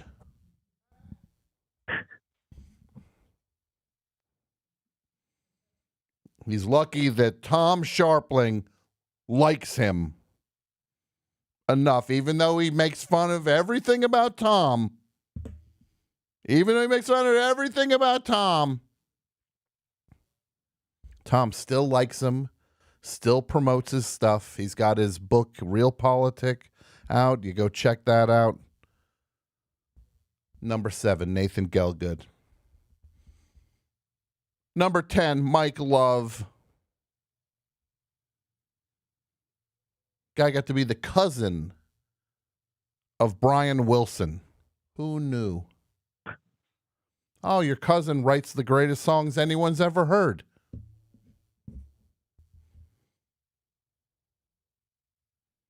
Now, who do you got for the list, my friend? I wanted to nominate Ricky Gervais. Now, are you taking a shot at me? Are you in cahoots with Nathan Gelgood? No. I think he got lucky for someone else taking his work and making a more popular TV show out of it. And now he gets to be a stand-up comedian. I think he just got lucky. Or I think the quality of the show he created does not line up with Number 45, Ricky Gervais.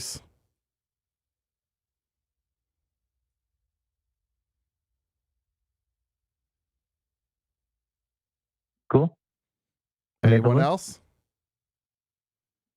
Where did that kid, hold on, where did that kid get off making fun of, this is not a Ricky Gervais, I didn't go, can I get some of those Ricky Gervais shirts? Oh, you mean a black V-neck?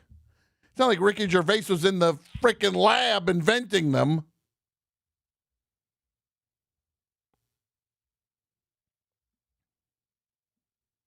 Picking on me.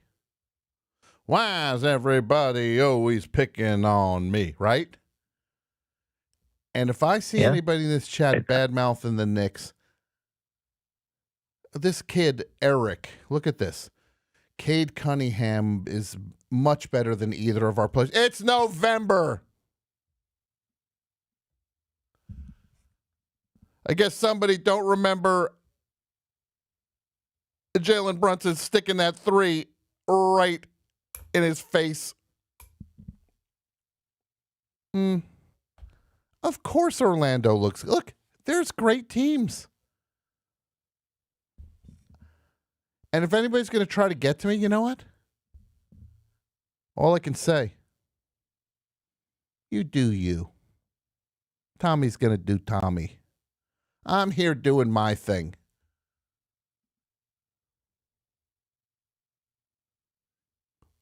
I know I'll get him. I'm going to say that the Knicks are suck. Now who's going to get it? I don't care. I don't care.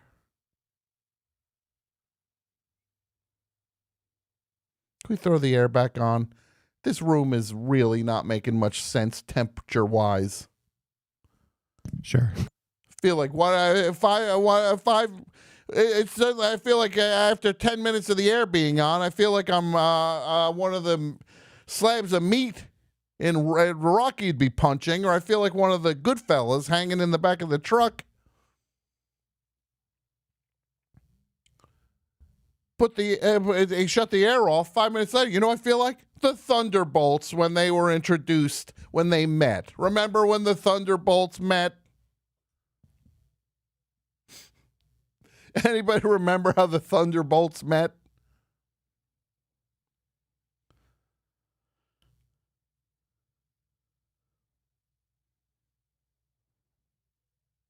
I don't know that one. Well, you might want to see a movie called Thunderbolts. Oh, right. The movie Thunderbolt. Yeah, the movie. I was thinking of the old show for some reason. Chet Didn't they just get Hanks. tricked Chet into going into the Hanks, same room? Number 11, Chet Hanks. Chet Hayes.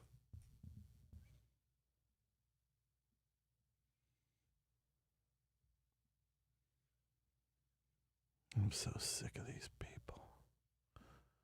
Why do they want to hurt Tom? Why? What did Tom ever do to them?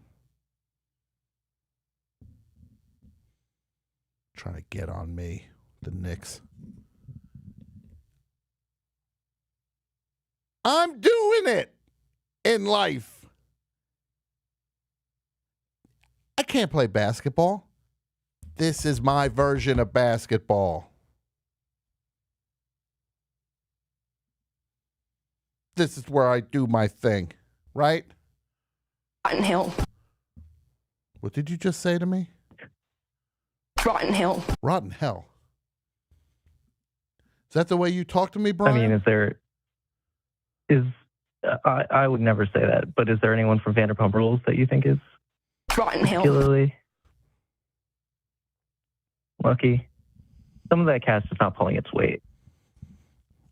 let's go through. Someone from Vanderpump Rules will make this list. The Toms, no, they're both great. This is what I'm also going to do, Brian. Yeah. A show in the very near future. The best show is located. Do you know the show The Valley?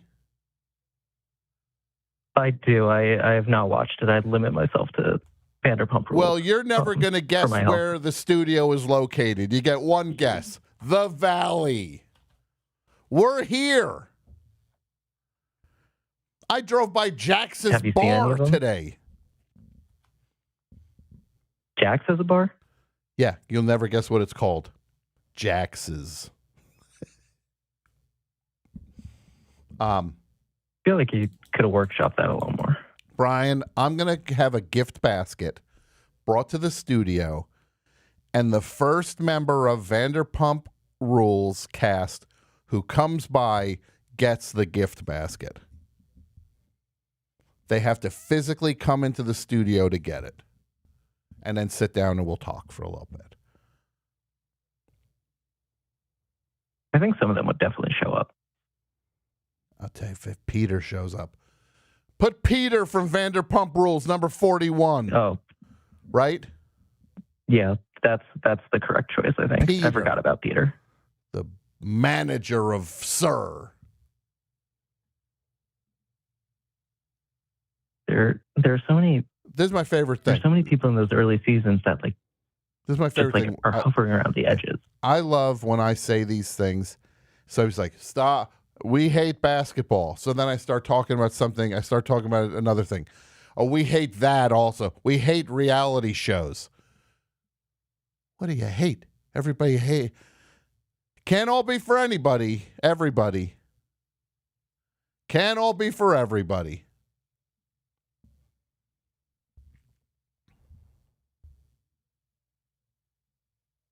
Yeah, I don't know what the sweet spot in between those two things is. And I challenge Kara Sellers. You tell me what team you root for. You tell me what team you root for.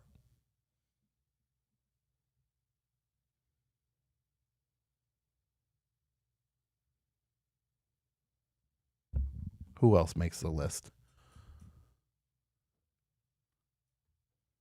Who else makes the list? Anybody else, Brian?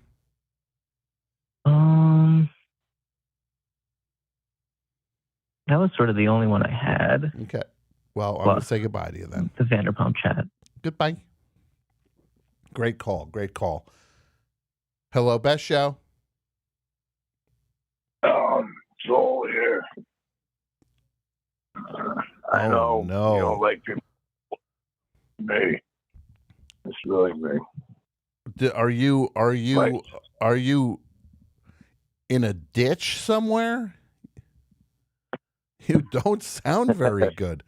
Sounds like they tried to kill you, but they didn't finish the job.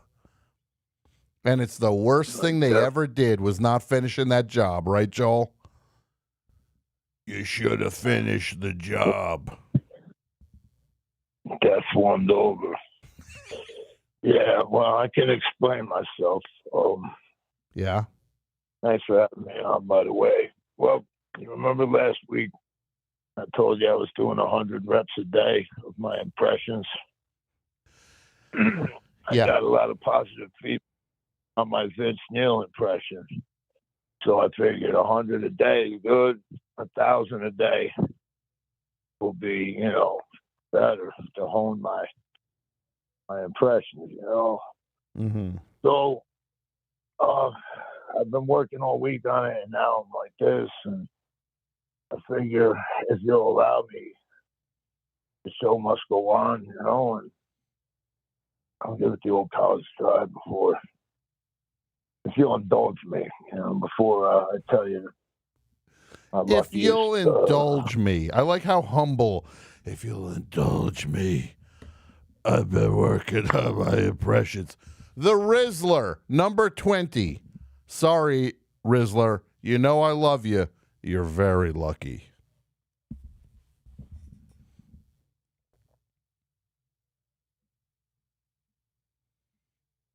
The Riddler from Batman? The Rizzler.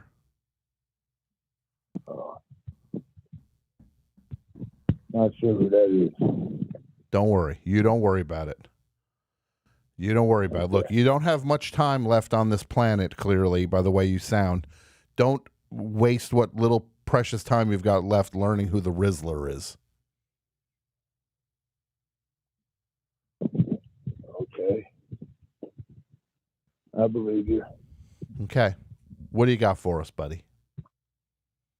Well, I'll give you a hint that I'll stick in the singer's vein.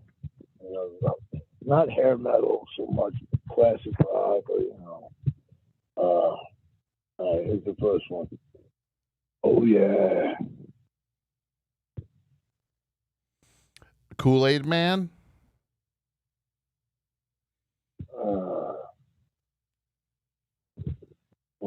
We'll get back to Kool-Aid Man. That's a good guess. It's Ozzy from NIB from the first album. Oh yeah. Bow now now bow now bow now now. Oh yeah. Very good. Your impression is better than mine. What else you got? Showing me how- Well, a real quick aside, Kool-Aid is my MC name, my hip hop name. Kool-Aid. Pretty cool, eh? You know, it's very cool. It's very cool. I'm going to be honest with you, Joel. Your condition is throwing me a little bit tonight. I'm sorry. You really do not sound well. Can I try one more? Of course you can. One more. Okay. You want to hear my porn name before I? Not really. But if you must. Dockin. Yeah, there we go. That's. You see how I stole Don Dawkins last No, I got all of it. Joel, I wish I didn't understand part of it. I understood every part of what you were saying. For the record, I've done as much porn as I've done MC. That's what I was going to say. Joel, no offense, you might have missed your window on being able to utilize your porn name.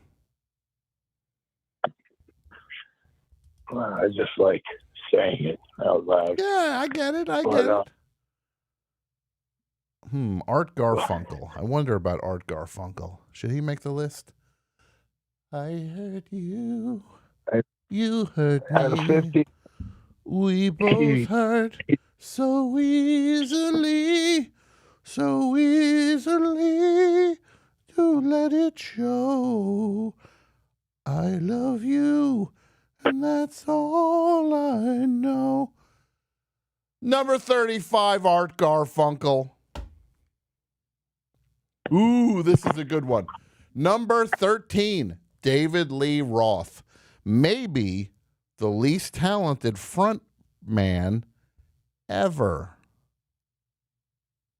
Look, I think Art Garfunkel's great. He's lucky.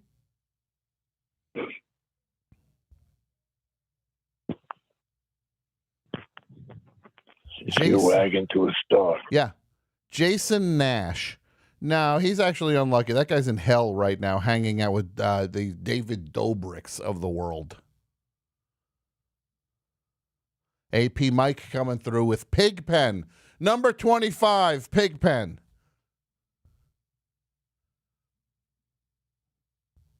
Number 25, Pigpen.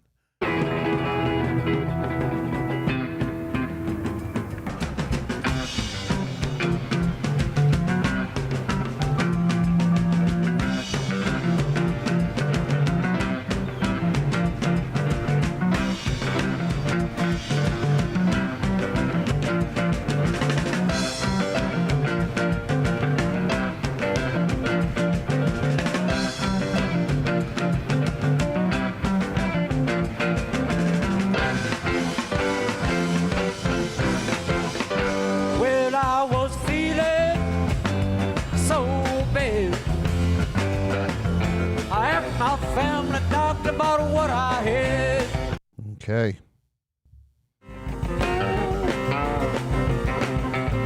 This is the one I wanted.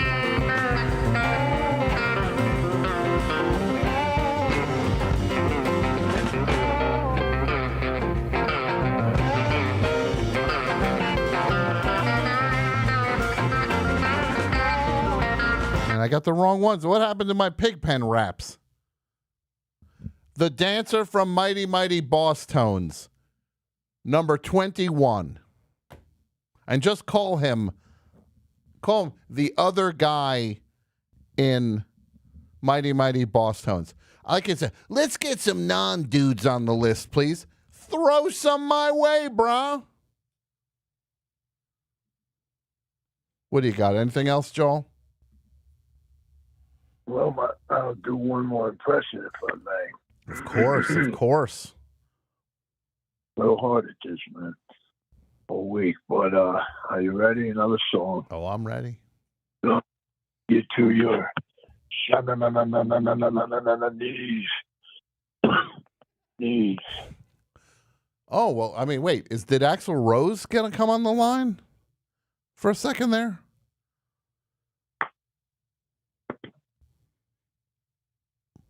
That's still me. Joel, you know it's this is what I'm going to say. When you're not feeling well, the impressions don't exactly pop the way they would if your voice was at full strength.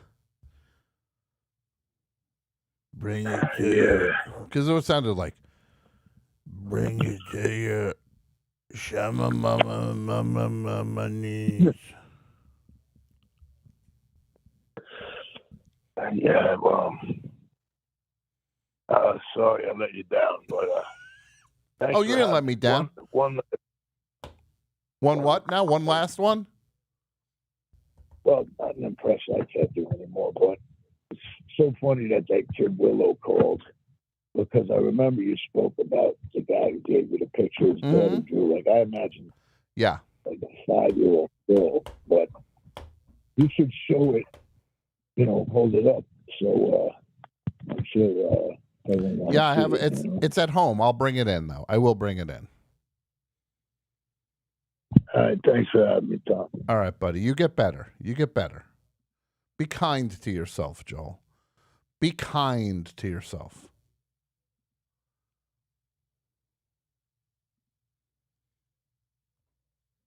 Hello, Best Show.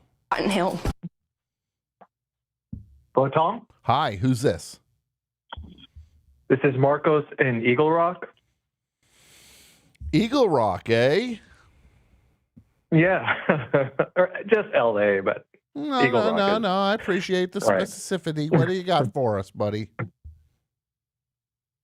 At the risk of it being in bad taste, I want to say Dave Grohl as the beneficiary of a tragedy that somehow allowed him to be like in the biggest, or to be the biggest rock band. Number 30, Dave Grohl. Of the last 10 years. He was the 11th drummer in Nirvana, and suddenly he joined right when they became the biggest band on earth. And the worst drummer, like he brought, I wasn't a fan, but he brought like a metal drumming element that just didn't suit it. Nope. And he went on to make like Meathead rock that Kurt Cobain would have hated. He sure did. Tom, what number was that just now? Oh, I don't remember what number I said. We'll figure it out. Thanks. Yeah.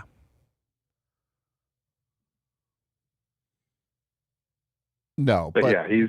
I got to agree with you on that. Look, the other thing with this list, it is not a bad thing to be on this list necessarily. It just means that fortune favored you at certain points. I'm not saying you're talentless, but you just got lucky.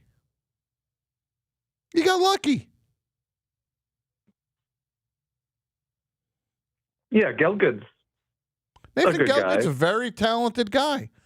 Extremely talented. But the fact that I am nice to him That's the luckiest thing that ever happened to that kid. It's given him so much. Yeah.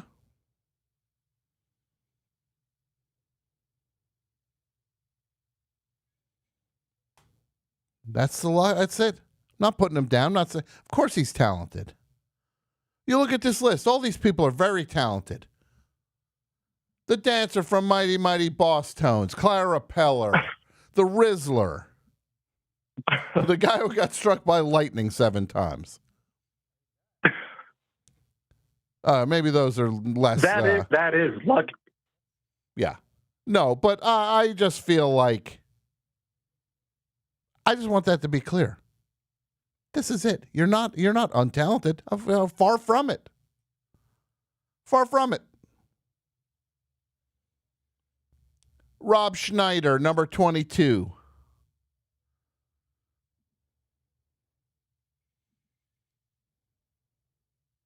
Anyone else? Yeah, any number of those SNL people could have gone on there, but he's definitely the one that had the least to offer that somehow eked out like a pretty big career at the time. Yeah. Now, Marcos, we need to talk about Cindy's. Yeah. I think they changed ownership at some point, right? Because now, or for the last few years, there was a restaurant in Altadena that's sadly no longer there called Fox's, and they had the same menu. Yeah. But great place. Not Foxy's. Both of them are not great. Foxy's, though. No, Fox's. Foxy's is in Glendale. Foxy's is great too. That's where they have the toasters on the table. That deli. Foxy's is the restaurant that has every table has a toaster on it. You toast your own bread. And do you ever get that kind of sweetly surly older waitress? Nobody's ever jumped out at me service wise at Foxy's. But at Cindy's, clearly Cindy's was taken over by some sort of pesto magnate because every item on the menu, they try to include pesto on it. Very great vegan burger though. That changes. They like rotate it. That's good. That's good. Their but one pies of those are good. But those vegan burgers, sometimes they'll sneak some pesto in there. They throw You'd think there were pesto trees out here, dripping down into a giant bucket that then they bring into work and put it on every bit of food that they sell. And even there's been times somebody told me they're just like, yeah, I didn't want pesto on it. And they were just like, you sure you don't want pesto on it? And also, AP Mike sounds like another subpar Cali diner. Okay, we get it. Mike, unlike you, I'm from New Jersey. Mike's born in Connecticut. He doesn't tell a lot of people that. He's a Connecticut guy. But you know what? He moved to New Jersey when he was 35. But LA has a ton of greasy spoon. Oh yeah, old school diners. Yeah, and go check out Pie they're and Burger. Disappearing. Check out Pie and Burger. Yeah, right. The Pantry was great while it was around.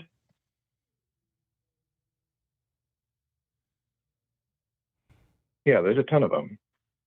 Yeah. I'm just saying, Cindy's, I like everything about it. But they got to cool it with the pesto. They always have to have that one extra ingredient where they're like, oh, you get this veggie burger and it's like a thing. And then it's like, oh, but then they're also going to have this weird sauteed onions and blue cheese combo that they smear on. You're like, what? No, I don't want that. some aioli. Yeah. Yeah, it's like one of those places that needlessly tries to present things like in an elevated way. Yeah, like they figure like we're stepping it up here for you. You know what? Step it down. You can step it down. Yeah, please. Step it down. All right, buddy. Thanks for the call. All right, thanks, Tom. Bye. Ha, ha, ha, ha, ha. 201-989-0012. That's the number to be a part of the action tonight on the show. Hello, Best Show. Hey, Tom. This is Joe Dana in Los Angeles. Joe Dana. Now, this is one of LA's personalities. He's one of these guys. He DJs. He puts together chili cook-offs, all sorts of stuff. This is all true, actually. Yeah, I'm not lying. Mr. No, Beast, you never are. Mr. Beast, number 26. That's a good one, Sherry. Mr. Beast. Ooh, Jay Moore, who now married into the LA Lakers. Number 16. Oh, that's right. No, we should put him number 32 for Kareem Abdul-Jabbar's uniform number. 32 is now Jay Moore's number. If I may correct you, that's Magic Johnson. Oh, of course it is. Number. No, he's 33 34. was 34 was Shaq. 33 was Kareem. 32 was Magic. You're right. I apologize. Well, it makes even more sense to put Magic Johnson, who only played for the Lakers. Unlike Kareem, who played for what other team? Say it.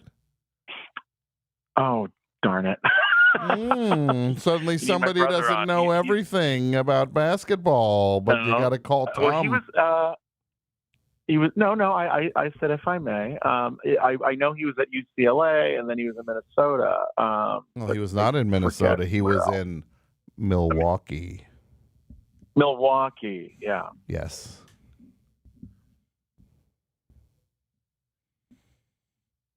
And my brother is more the basketball one. I am a little less with the sports knowledge. Don't worry.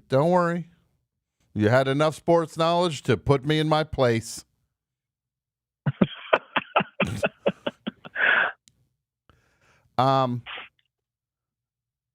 Yeah.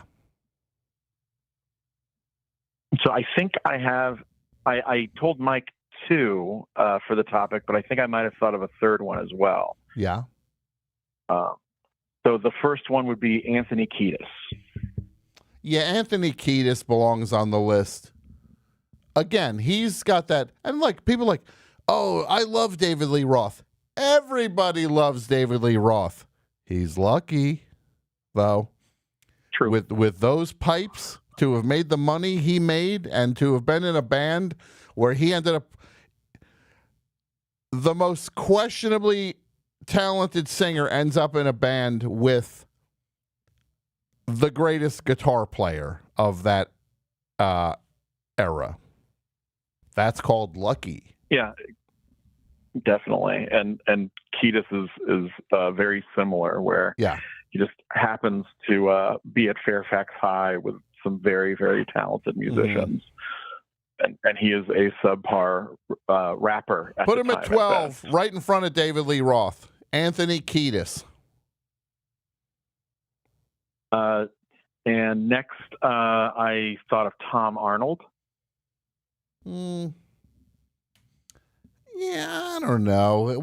He hung out with Roseanne Barr, and his career went down the toilet after like a year and a half.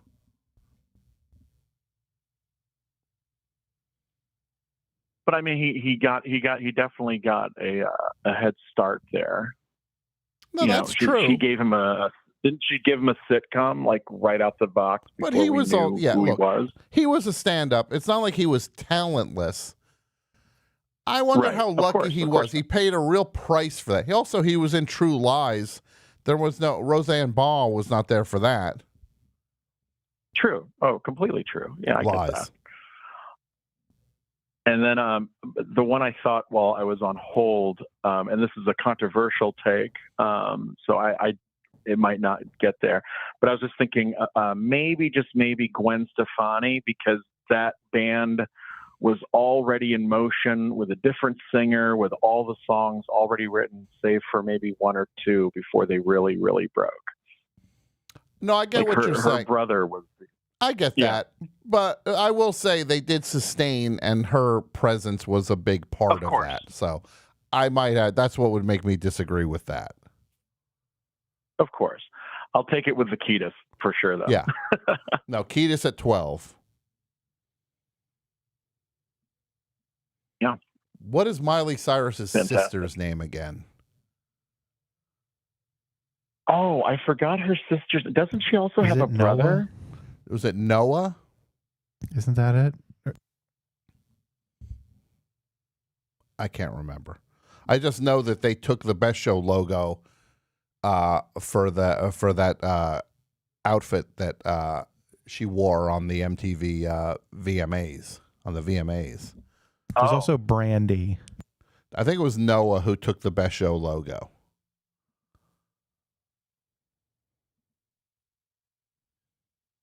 Oh yeah, I didn't know that at all. Yeah. Well, you learn something new every day, Joe Dana. I do. Now, I do, for sure. What's coming up for a Joe Dana? I'm sure there must be some DJ thing you have lined up. I'm doing. It's one of those things. I will plug something kind of fun. Well, not even kind of fun, very fun. On Wednesdays at a bar in downtown LA called Uncle Ollie's Penthouse, they do what is called Gong Show Karaoke, and lately I've been a regular judge of that. So me and two other we call them D-list celebrities judge your performance, song choice, and owning your performance on a scale of 1 to 10. If you get the highest score of the night, you win a 1.5-foot glass water pipe. Oh yeah, no, and it's meant for tobacco, of course. Tobacco, yes. No, and then Eric if you White deliver a lackluster. My friend Eric White won. And let me just say, he did on the screen. Just hold 1 second. On the screen, they're showing the logo. That it's the Best Show logo.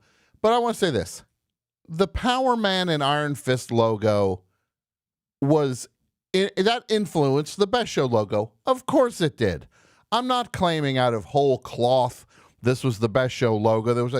But what they did is they took the font, and the font was done by Jeff T. Owens. Jeff T. Owens was working on that. That was that's the part I don't love. So, of course, that was not out of nowhere. That was the inspiration was the Power Man and Iron Fist logo. Never denied that. But that thing showed up on the thing, same colors and the same font, which was a unique font to the Best Show. That is the exact same blue. Yeah. That is insane. Yeah. Now tell me, so this event you do, this karaoke gong show thing. Yeah. Eric White did win the whole thing. His first time there, he was phenomenal. And at that particular night, I was filling in for the host. The usual host is a guy named Bong Jovi. But tomorrow I'll be one of the 3 judges, and if you deliver a lackluster performance, if it is kind of boring, we hit a gong, and you are asked to leave the stage and try again. It's all very good natured. No one's very mean, and I think that's one of the reasons I've been invited back as a judge, is because some people were getting a little carried away and treating it like a roast, and it's not really that. It's more like, hey, don't just stand around during a guitar solo, or don't try and own the performance, make it fun. And so it's been a fun thing I've been involved with a few times a month. And yeah, Eric White won fantastic job, and I think he came back. He might even come back again. I hope.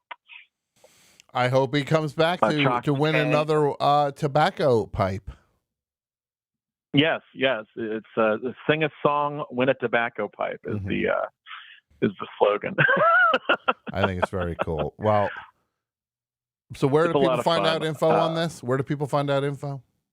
That is at a bar called Uncle Ollie's Penthouse. It's in downtown. They could probably go to Uncle Ollie's Penthouse on Instagram and find out all the information. It's a fantastic bar downtown. The concept is that every night it's a house party. So yeah, a lot of fun. Okay.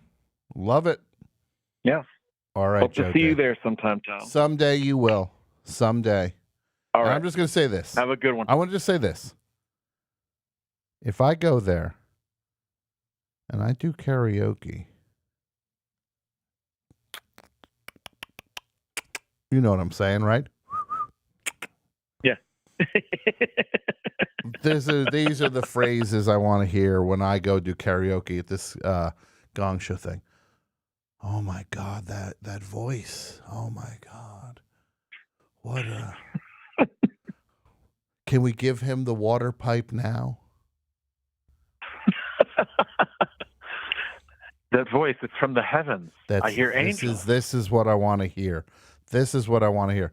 I'm going to go up there and sing. I'm going to go up there and be like, what song would I go up and do? I'll do, I got you, and that's all I want. Sometimes we shout out. It gets on my nerves. I don't know why. Sometimes I get frightened. Do you know who that is? You know who it is. Come on. I know that song, and my brain is not working. I know that song, though. My gosh. I'm embarrassed. The brain isn't braining, I'm afraid. Split Ends. Oh.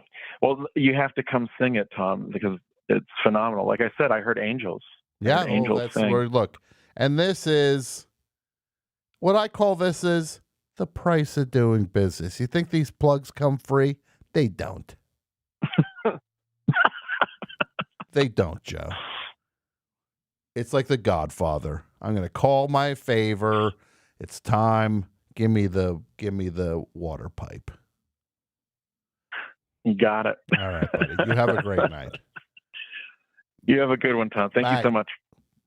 I wished him a great one. He wished me just a good one. Okay. Okay, I guess I only get a good one. I'm going to play a song. I'm going to take a quick break, play a song. And you know what I am going to do?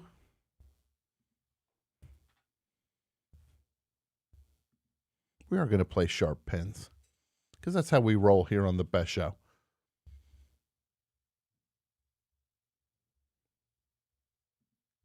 Let's take a listen. The song came out a few months ago. Queen of Globes and Mirrors by Sharp Pins. Best Show back in a minute.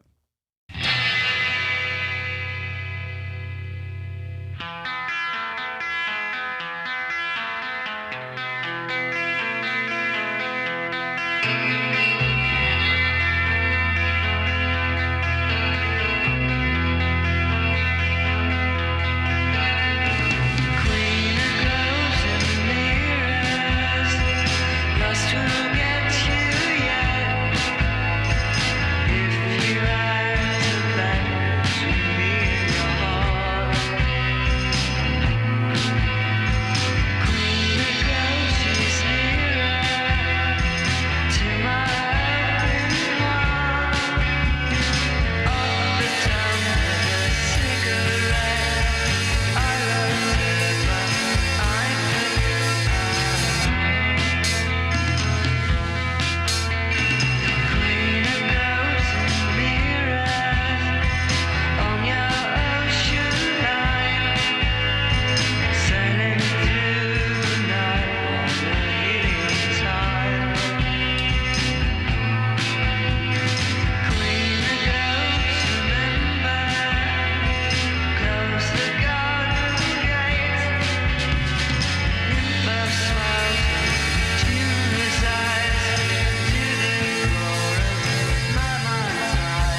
Integrity, one I send the kid for Baja Fresh.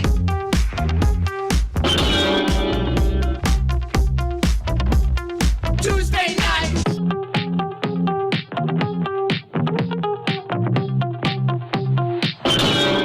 Tuesday night.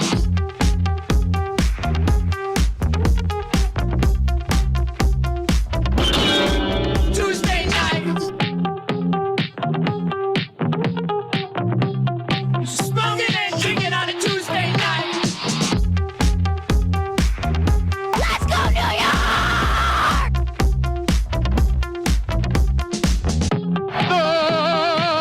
Best I hope you have enjoyed this program. I've got a tiger bobtail that's plain to see. I won't see much when you get through with me. Well, I'm a losing weight and I'm turning mighty pale.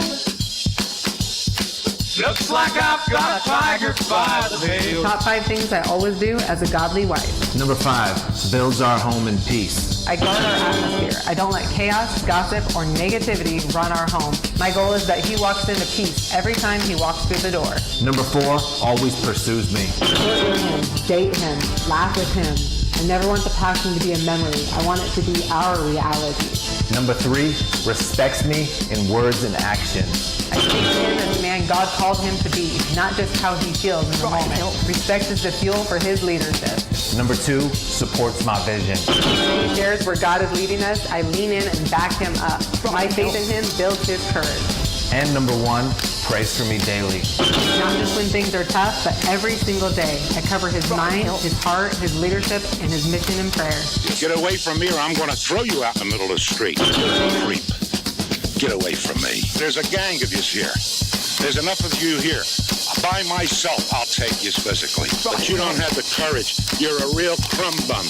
Put that on camera. You're a crumb bum, the 3 of yous. And I challenge you. You're a coward.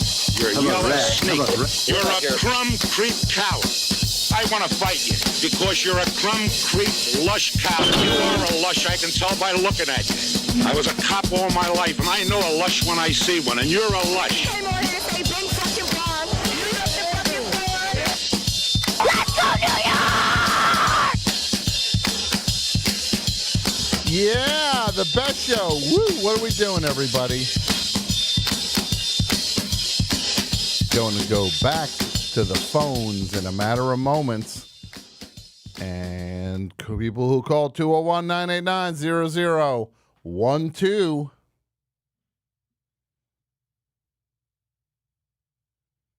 You're going to get on the air.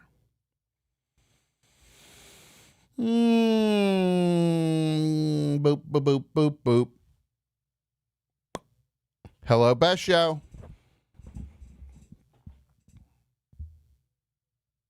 Hello, Best Show. Are you hearing this?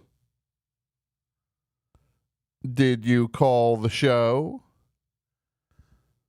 Hello, this is Ewan from New York. Hello, Ewan. How are you tonight? Good, how are you? I'm good. I'm good. You're calling from New York. Are you in New York City or New York State? I'm in the state, Rochester. Ah, fancy, fancy. Now tell me, Ewan, are you still in school? Yes, What grade you in? I'm in 6th grade. 6th grade. Yeah, How's that going for you? it's pretty good. Can we shut the air off, please? Yeah, sure. Thank you, of course. I'm sorry to keep making you do that. If I had a switch in here, I would do it myself. But I don't. So 6th grade, what's your favorite subject there, Ewan? Math. Math. Ooh. Okay, you ready? 3 plus 4 equals what? 7. Now add 3 more to that, and then what do you got? 10. Now, double that. What do you got? 20. Now, multiply that by 4, and what do you got? 80. Subtract 79 from it, and what do you got? 1. That's right. You did it. Math is your favorite subject. You passed the test. Good job. Okay, thanks. Yes. I have 2 things. I have one for the topic, and earlier my sister called in, Willa. Ah. It's a family affair. Sung by who? You can say Yeah. it. Who sings that song? You know it. It's a I family do. affair. You do. Give me your best guess. Who sings that song? It's a family affair. I really have no clue. Throw out a name. Throw out who's a musician you think it could be. The Beatles. It's the Beatles. You got it. Now tell me. Really? Yeah. So what do you got? So your sister called, now you're calling. Yeah. So what do you got for me, buddy? The luckiest person I think is probably my mom, and there's a good reason for it. Mm-hmm. Why is that? Because you're her son? She's found a 9-leaf clover, and every time she steps outside, she'll at least find one 4-leaf clover, no matter what. Okay. Any other reasons why your mom is the luckiest?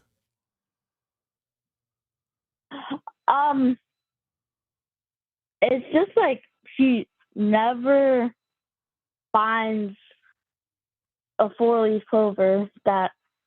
Wait. She always finds them, and she's like eagle eyes to track on them.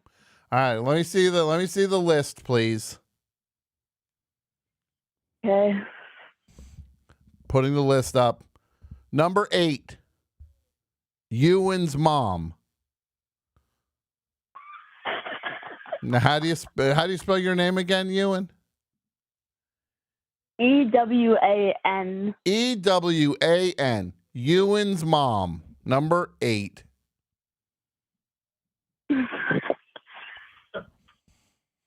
Now, how do you feel about the Rizzler, Ewan? Are you and all your friends? Do you and your friends all love the Rizzler?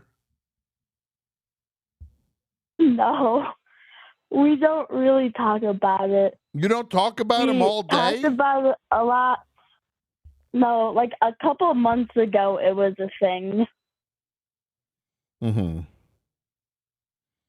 Are you ever amazed at how talented he is? I don't think he really has any talent. No offense to him, because like he's kind of just makes a face and posts it on YouTube. Yeah, but oh, what a face, huh? Oh, what a face. What YouTubers do you like, Ewan? Who's a YouTuber you like? Do you like Logan Paul? I don't watch YouTube. Ah. I'm not a social media kid. Okay. Who is your favorite entertainer then? Scooby-Doo? Danny DeVito. Danny DeVito. So you're a 6th grader and Danny DeVito is your favorite entertainer. Yeah. Oh, Ewan. Who else? Who else do you like? Don't say Judd Hirsch. I like Kevin Hart. So you like Danny DeVito and Kevin Hart. And Adam Sandler. And Adam Sandler, okay. For the list, number 2, Jake Paul. Number 2, Logan Paul. Number 3, Jake Paul. Do your friends like all YouTubers and stuff? Or are they always like, I love Mr. Beast so much? Is that what your friends are always saying? And you're like, Kinda. yeah, I like Danny DeVito, guys. They're like, did you see the new Mr. Beast video? And then you're like, I didn't see it, but did you see this episode of Taxi where Louis it tells Rieger he's got to take the crummiest cab?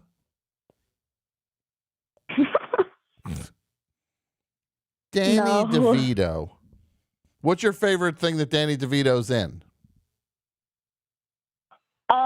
Either Beetlejuice, or the Penguin. Now, you like some. First of all, he's only in Beetlejuice for like 3 minutes. Yeah. Usually you'd see a movie like that and you'd be like, hey, you know who my. Mike's ad. Oh my. So your favorite thing, you like, hold on. I need to wrap my head around. You might now be my favorite caller in the entire history of the Best Show.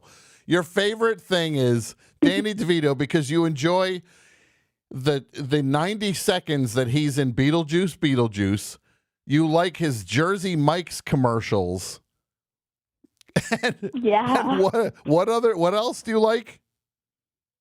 That's it? The Penguin. The Penguin from Batman Returns, right? Yeah. Okay. Nothing else? No, not really. You ever see Matilda? I have. Okay. Oh yeah, he's the uncle guy. Yeah.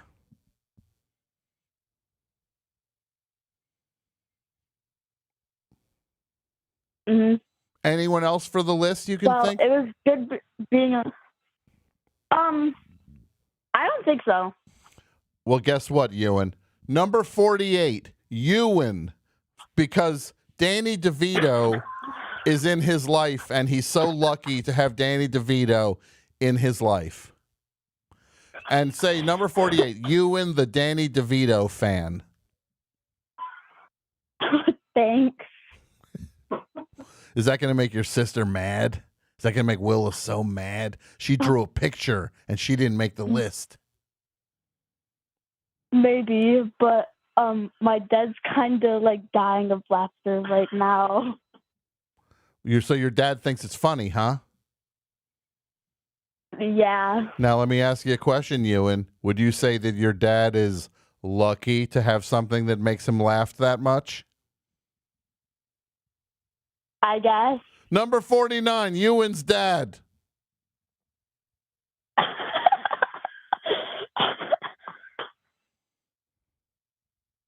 Well, thanks for most of the family on the list. And Willa, you drew the picture. You don't worry about the list. You're in Best Show Hall of Fame territory. All right. Thanks for the call, buddy. Yeah, And no problem. are you going to do Have the a same? good night. Are you going to do the same sandwich thing that I talked about with Willa? I will. Get it? No. Did you get my joke? No, not really. I said, are you going to do the thing with the sandwich? And then what did you say? Oh, Man, now I you get got it it. Now now. you got it. All right, buddy. You have a great night. You too.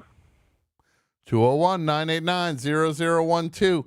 People are always like, oh, you're never going to fill these lists up. We fill them up. Hello, Best Show. Hi. Hi. This is CJ in Hamilton, New Jersey. See what's up, CJ. Not much. I do have a couple people for the list. The first person that I thought of was Brian Henson, son of Jim Henson. Son of Jim Henson. Now, yeah. this guy, this Brian Henson, he's out to ruin. It seems like because he's always like, I do a puppet thing, but it's dirty. And I like, what are you doing? You got to you got to make dirty puppets now? It's like you're trying to ruin your Are you talking dad's about legacy. like the labyrinth and things like that? Yeah, but Labyrinth was his dad. He went and got coffee on the set of Maybe. Labyrinth. Yeah, Labyrinth, the puppet was going, yeah, go, I want to make it extra sweet, light and sweet. But yeah, I think like he like got to like be involved with that so early on, and like now he like, you know, he's extremely involved with it, and I think he directed the Muppets Christmas Carol, if I'm not mistaken. Number 47, Brian Henson.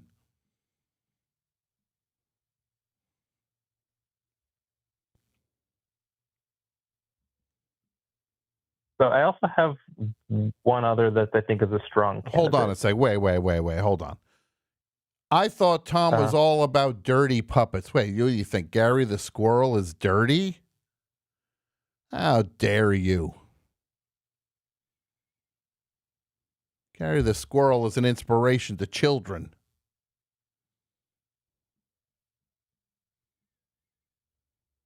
Go ahead. What else you got?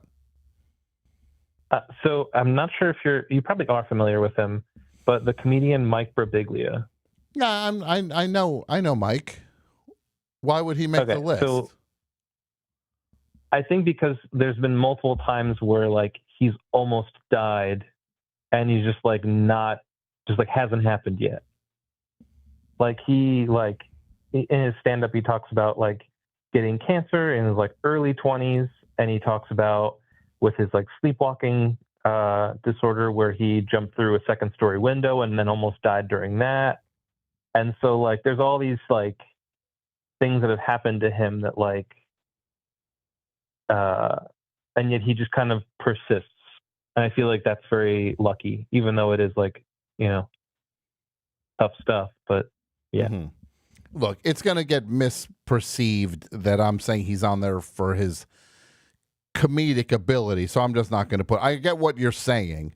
He's still alive when he's been faced with these things. I'm not putting him on because it's not going to make sense. He's going to think I'm saying he's on there because he's not funny. Mm-hmm. You know There's what I one mean? other person that I do have. Okay. Yeah, there's one other person I do have that, and I think you're probably familiar with him. Did you ever read like Calvin and Hobbes at all? Not really. I mean, I know people like that. No, I really didn't do that.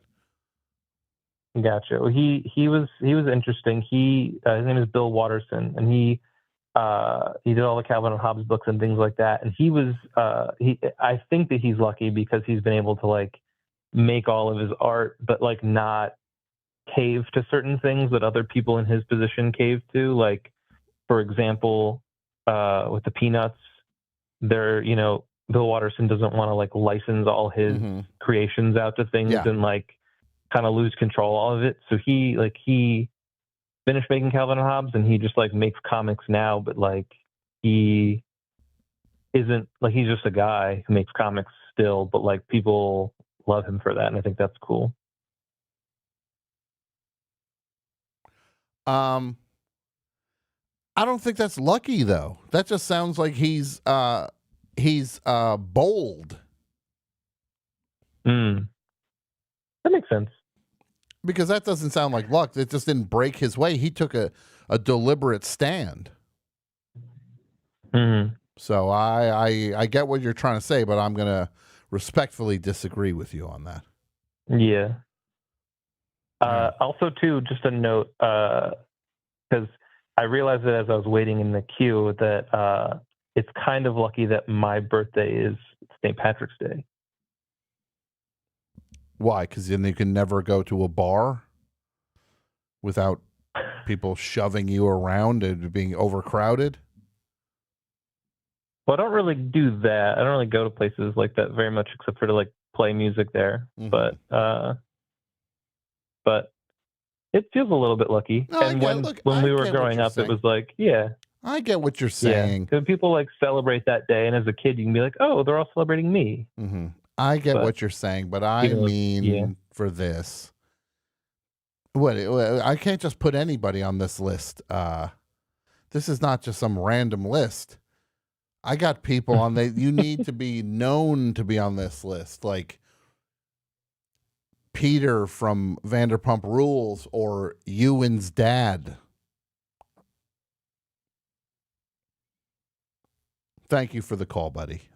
It was a good call. Yep. Yeah, you got it. Bye. Let's see what's going on in the chat if anybody has any ideas. Andrew, do you have Tom, any? I did have some ideas. Mike, do you have any? You can get yours ready too, but I can do Andrew first.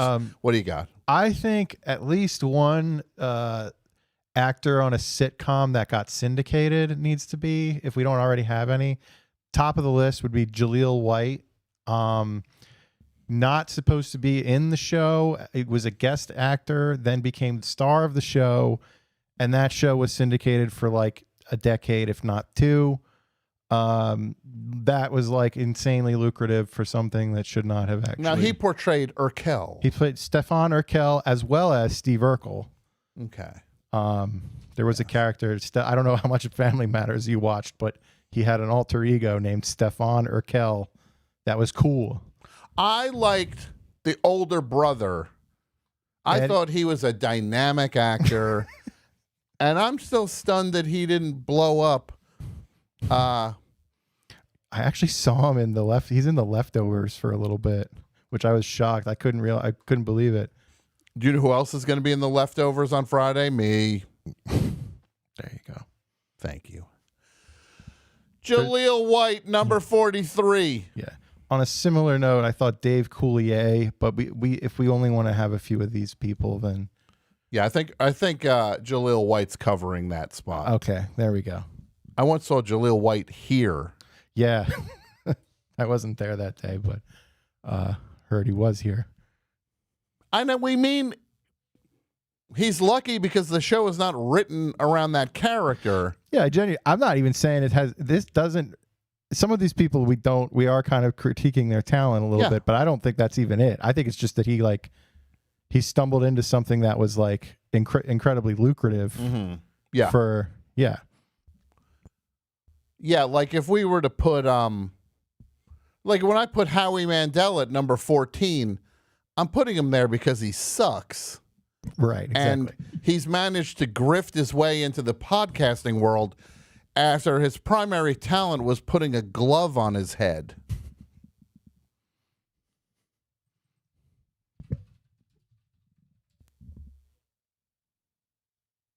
Anyone else? It was mainly that realm of things. I was, we have the Mark Paul Gosselers, who's the other, whoever that other guy is, Mario Lopez. Yeah.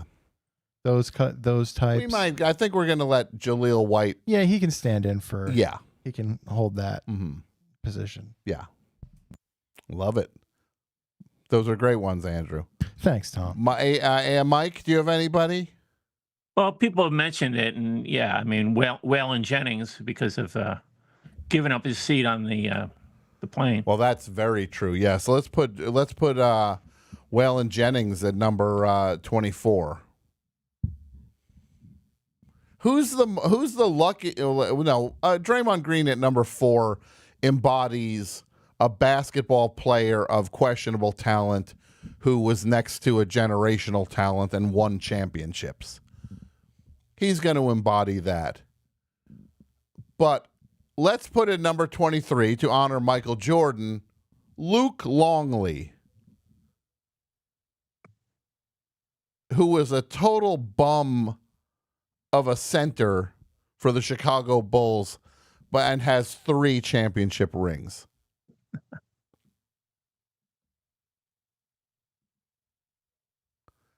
Bing, ding, ding, and it's LUC, Luke.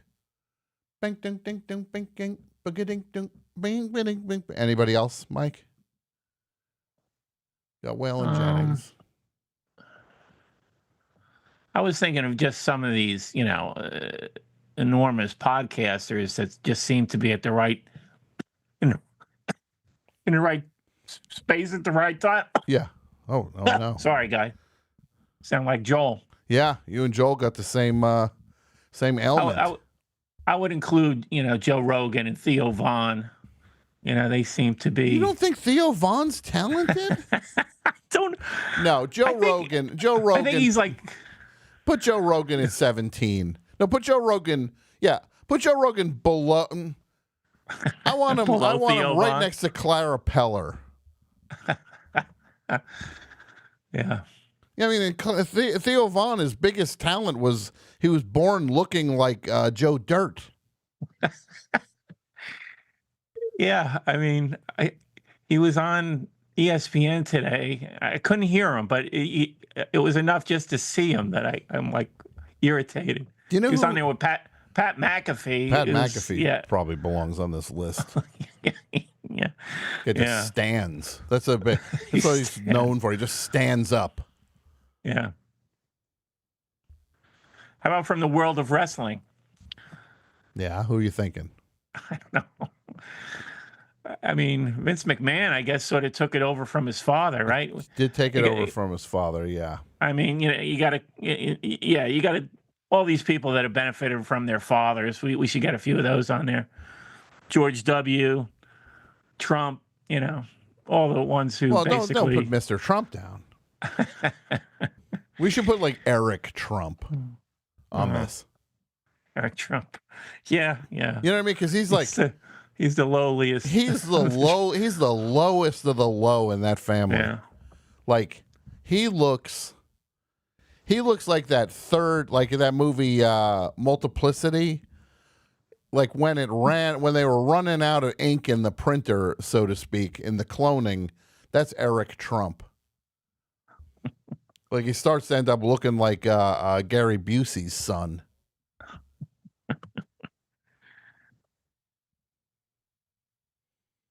Hmm. 37, Eric Trump.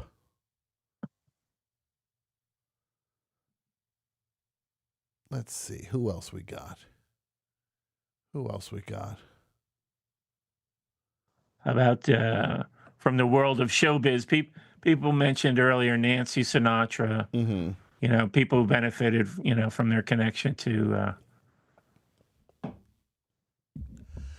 I mentioned Frank Sinatra Jr. I mean, he milked that. But he milked it. But he also was like, what did he have? Like he paid a price for that. There was a punchline for his entire life. Yeah.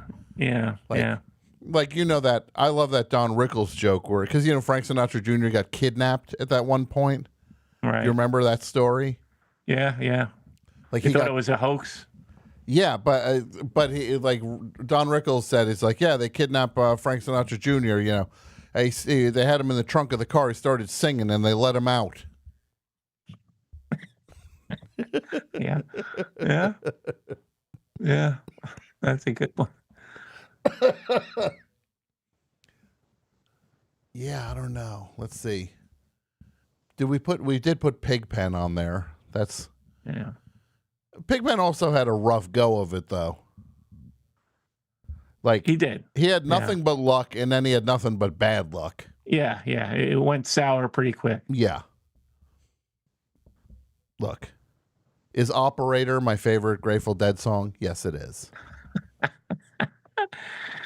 right, at least it's on a good album. Yes, it is. People are really pushing this Ray J, Bill Saluga, in the chat. Oh, you could call me Ray, and you could call me Jay. Yeah, he took that and ran with it. Yeah, I mean, he got far. he got far. He got on television. He's like, look, we're still talking about him now. Number 44, Billy Saluga. But I guess you could throw in all those gimmick comics, right? I mean, Gallagher, they had Gallagher one thing. too. Right? Gallagher 2 was on the list. Like he literally just took his brother's the one that took the leap. Gallagher 2 just dressed like his brother on stage. Number 16, Gallagher 2. Just imagine what that must be like. Yeah. Gallagher's so popular. He only plays theaters now. We need to get people playing in. We wish he could play clubs. Well, what if Gallagher's brother goes and just does Gallagher's act in smaller rooms? Like, that's the weirdest thing imaginable. It'd be like if there was like two Bert Kreischers going around now. Like Bert Kreischer's like Brad Kreischer.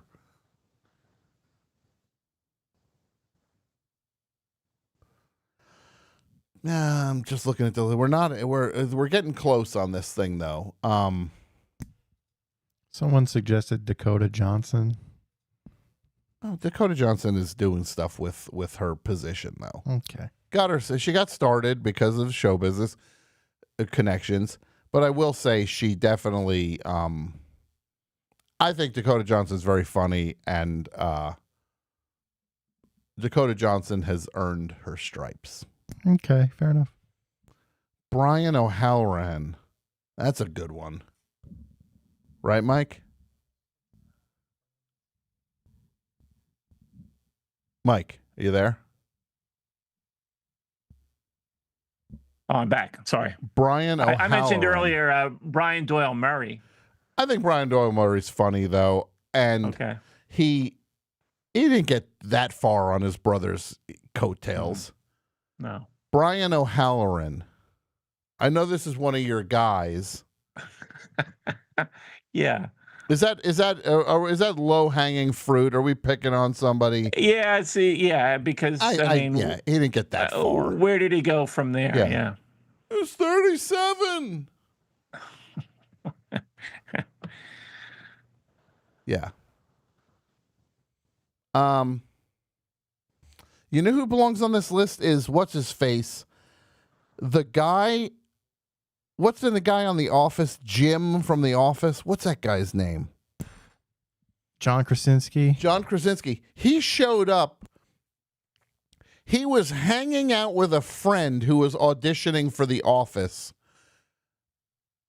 and just went in and read for the thing and got the part. Put him on the list, number 38. You didn't have anything before that? I don't think so. Oh, wow. Okay. Didn't know that story. People, Connor Werman is saying Jim Varney. It's like, Jim Varney. You might not like him. He didn't. It's not like his dad was Cyrus Varney and punched his kid through. Tito Jackson. No, I feel like Tito Jackson did everything it was expected. Nobody loved Tito Jackson either. He was a punchline. I mean, they're going to take a couple calls. We'll keep thinking though. We're going to get to this. We're going to finish it. Hello, Best Show.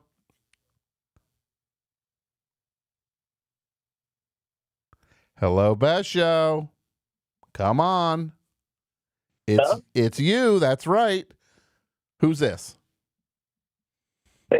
Hey, Tom, this is Nick from Albuquerque. Nick from Albuquerque. What do you got for us, buddy? I was thinking Lady Macbeth. You mean the character Lady Macbeth? Yeah. All right, explain why. Explain that. I'm of course the bard, etc., etc. What explain Lady Macbeth for me, please. Well, if I remember correctly, she kind of orchestrates everything and then kills her husband. I don't know. She's the brains behind, like, basically a whole empire rising. Mm-hmm. I think. Okay, not going to happen. So I thought that was pretty lucky. Happen. And everybody's saying, "Hey, put Mike Love on the list." Check number 10 on the list.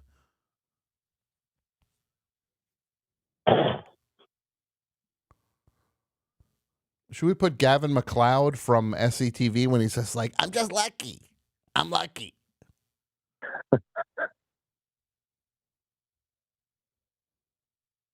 Yes. All right. Definitely.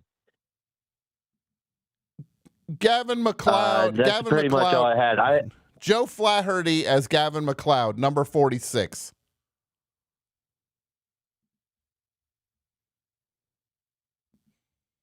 All right, that's all you got, buddy?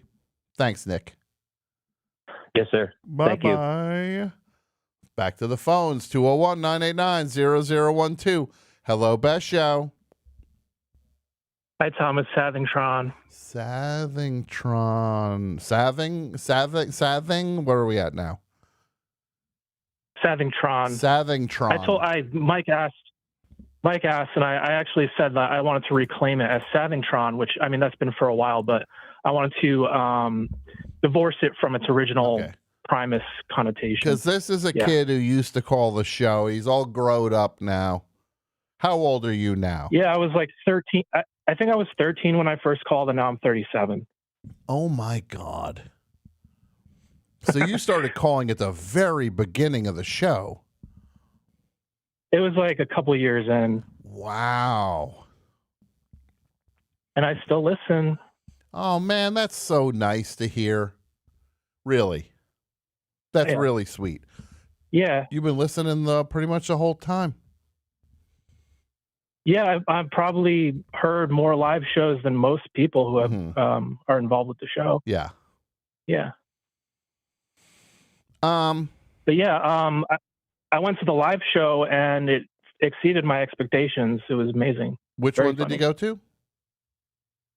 I think it was the first night in Brooklyn. Oh, excellent. That was a fun show. We had that was great. Steve Gunn was there. Who else was a part of that? Griffin Newman. That was right? beautiful. Yep. Who else? Yep.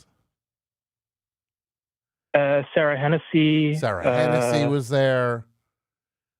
Sally Burnick was in both Brooklyn shows. That was cool. Yeah, it was a great night. Thanks for saying that. What do you got for us, buddy? I was going to say though, I would have loved to have stuck around and said hi to you, but we were trying to get to the bus, and it turns out the bus didn't come on time anyway. So well, I'll get you next time. I also wanted to say, people thinking of buying the poster, it looks way cooler in person. I didn't have the money to buy it at the show, but I picked one up on the website, and it's amazing. I'm so glad you said that. The posters are at, is it bestshow.merchtable.com? Is that the site? I believe so. That sounds right. The posters are so cool, and I think you can still get them on the website. Go check it out. They are very cool. There's hats, shirts, posters, really amazing. Tom, real quick, just the best show at Merch Table. The best show at bestshow.merchtable. Thebestshow.merchtable.com. Excellent. Thank you, Andrew. Yeah, I think it'll look really cool under my black lights. I'm hoping. It's a seriously cool poster. I'm really blown away by it. Who designed it again? What's the name of the artist?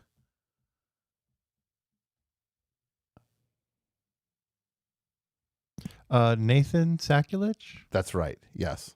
Great job. Really beautiful poster. I'm truly impressed by it. Let's see what we got here. No, this caller's not a plant. How dare you? It's a kid who's been I'm an listening. industry plant, the best show industry. Kid's been listening for 24 years to the show. He's a plant just because he mentions he likes the poster. How dare you? All right, what do you got for the top? I'm not getting paid for this. What do you got for the top? I was thinking Sean the Clown Crahan from Slipknot, because his major contribution to the band is hitting beer kegs with a baseball bat. Well, look, this makes the list right there. Say the name again. I mean, that's got to be fun. Yeah. I believe his name is Sean Crahan, and he goes by the Clown. He wears a clown mask. Okay. Can I see the list? And we'll pick a number for Sean the Clown. Sean Crahan from Slipknot.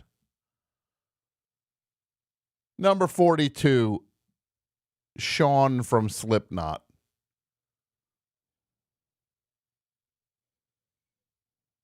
Yeah.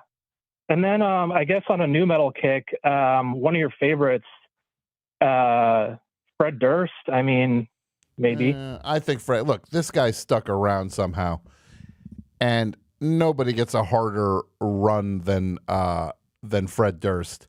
Think about how many for years people just yelling at this guy when they'd see him in public. Look, I know he did get lucky with Limp Bizkit, but I think that band could have been way better with a non-whiny singer. Oh, look, of course it could have been better, but they also might not have gotten where they got because it was Fred Durst's, God help me for saying this. I guess he's an enigmatic frontman or whatever, but yeah. I'm not putting Joe C on the list. Kid Rock's buddy. He's gone. He's not with it. But Kid Rock makes the list. Number 9, Kid Rock. That's a good one. His dad owns a car dealership in Michigan. All he does is jump on. And he's getting better and better by the day. Yeah, he really is. I love him now. He's He jumps onto hip hop, takes advantage of it, and then splits the second he got what he needed to get. And then turns his back on that community. I'm not putting Uncle Cracker on that list. No. Oh, yeah. Number 5, DJ Khaled. Okay. DJ Khaled had the best Hot Ones episode of all time. Well, I mean, of course he did. And I want to defend DJ Khaled on Hot Ones. He didn't quit. He just chose to not continue. Which is maybe the funniest thing any human has ever said. I'm not quitting. I'm just choosing to not continue. And then that guy goes. Isn't he almost like Yogi? He quits after 2 wings. And then the guy's just like, well, that's literally called quitting. You're choosing to not continue. That's what we call quitting. He spins phrases, though. It's like Yogi Berra or something. It's very poetic. He has his own way of speaking about things. Mm-hmm. Yeah, he's really a poet. Truly. Who else we got here? Madlib. What? No. Madlib's as brilliant as it gets.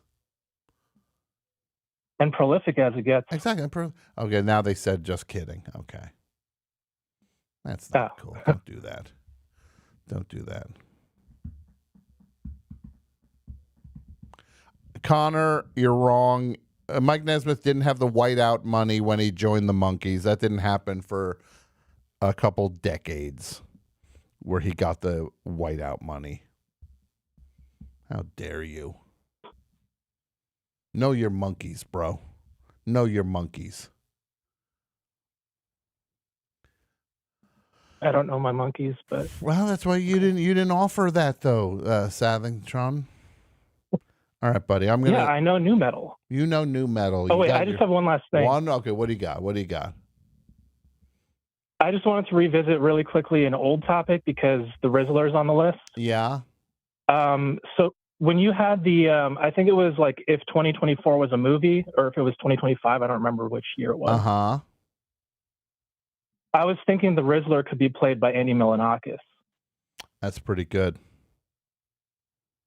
It's pretty good. All right, you take care, Tom. You too, buddy. Thanks for calling. I really appreciate it. Bye. What we're going to do, there's only 4 minutes left in the best show, and we usually do the rest show. I'm calling an audible tonight. This is audible.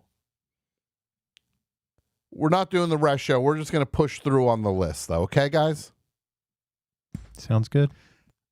That's what we're doing tonight. Hello, best show. How's it going, Tom? This is Pat in Philly. Pat, this is Pat Finnerty. I recognize I recognize the voice. Now this guy is one of the funniest guys. First of all, he picks up a guitar, he shreds. This guy's a shredder. He's like Yngwie level shredder. Secondly, he gets in front of a microphone, starts talking. Is funny, Yngwie level funny.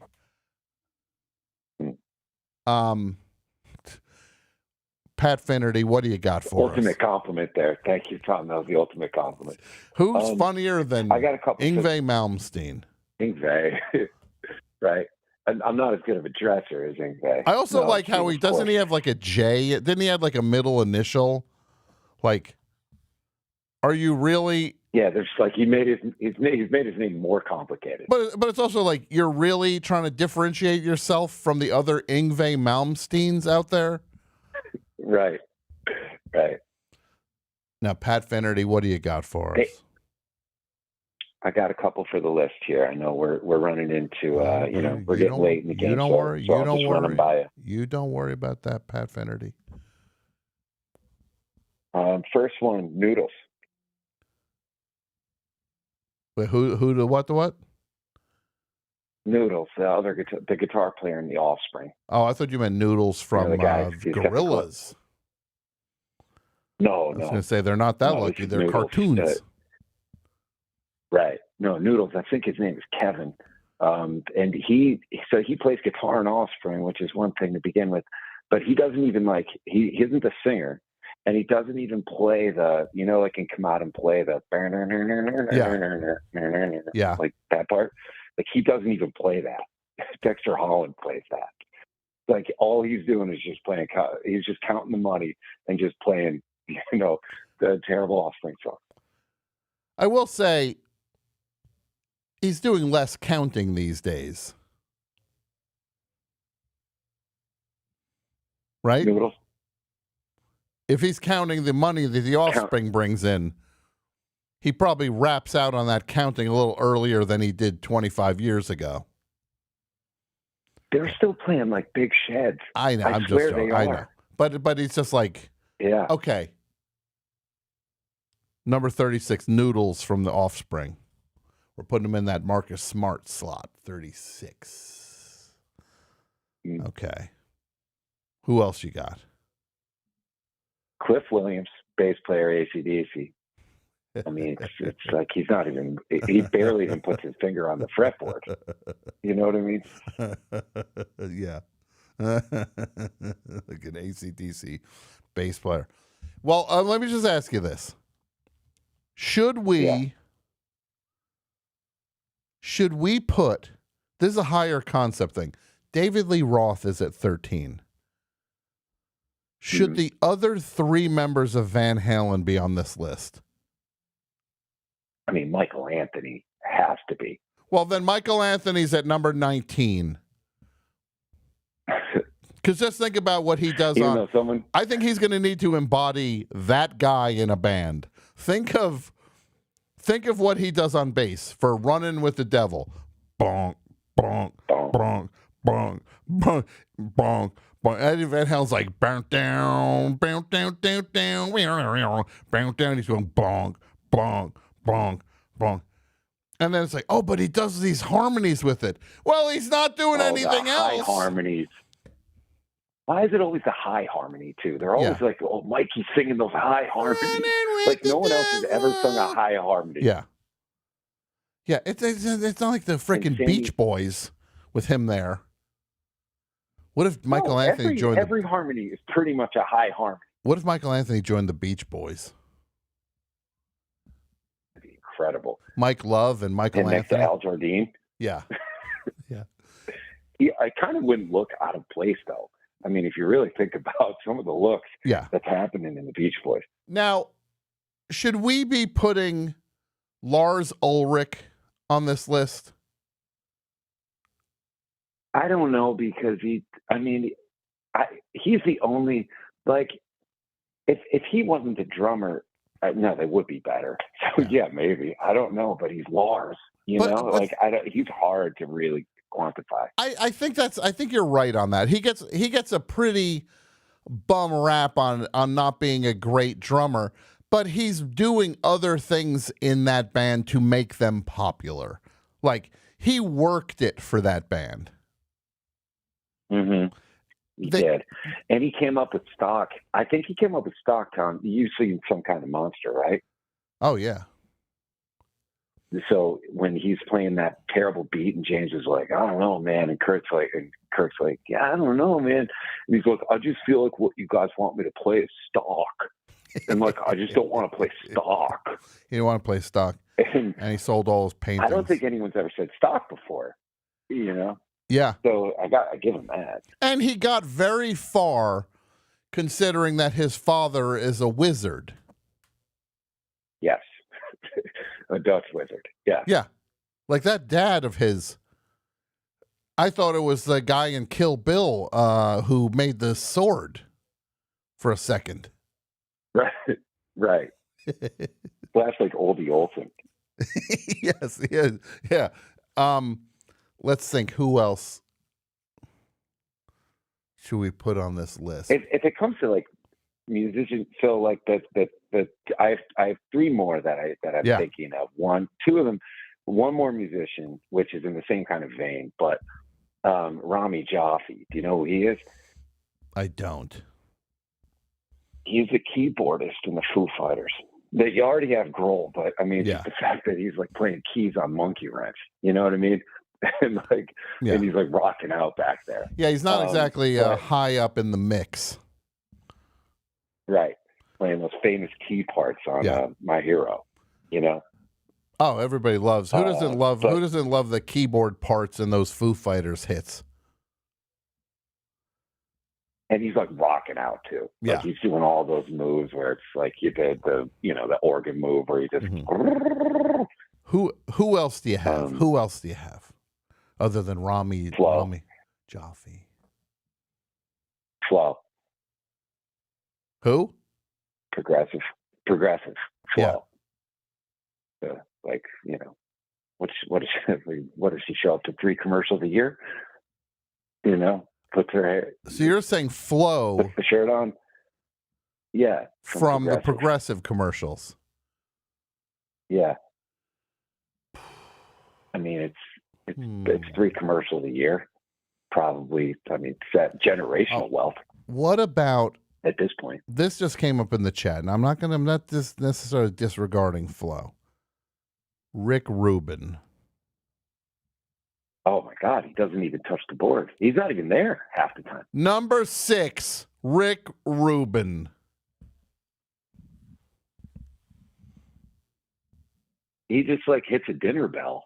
Yeah. And or just like it hits a gong. And this is tells people. And this is also if I was Rick Rubin, this would be, yeah, you know what we should do for this? Let's try this one. Let's strip it all the way down. Let's do let's just strip it down. Let's do it acoustic. Let's just strip it down. Right. Like his recommendation to everyone.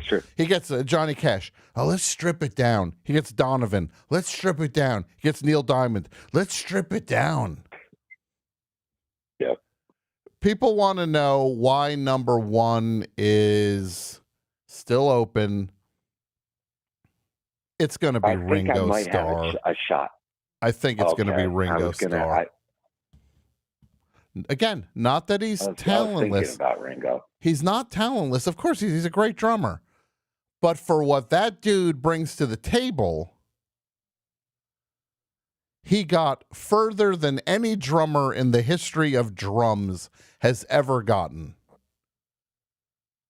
And his voice, he's made more money singing with that voice. We were the lads. He was this is a guy who was just like, this guy's like, I said, no, I don't smoke it no more. I'm tired of riding up on the floor. Look, again, I like the Beatles more than any of you rats like the Beatles. Trust me. I got more Beatles stuff than any of you rats have. But the point of the list, it's not talentless. It's luckiest. They actually had a drummer in place. They kicked the guy out, and then they said, let's go get the guy from Rory, whatever that band was he was in. Rory Storm. Rory Storm and the Pirates. Or what? So then they plug him in. He wasn't even grinding it out with these guys.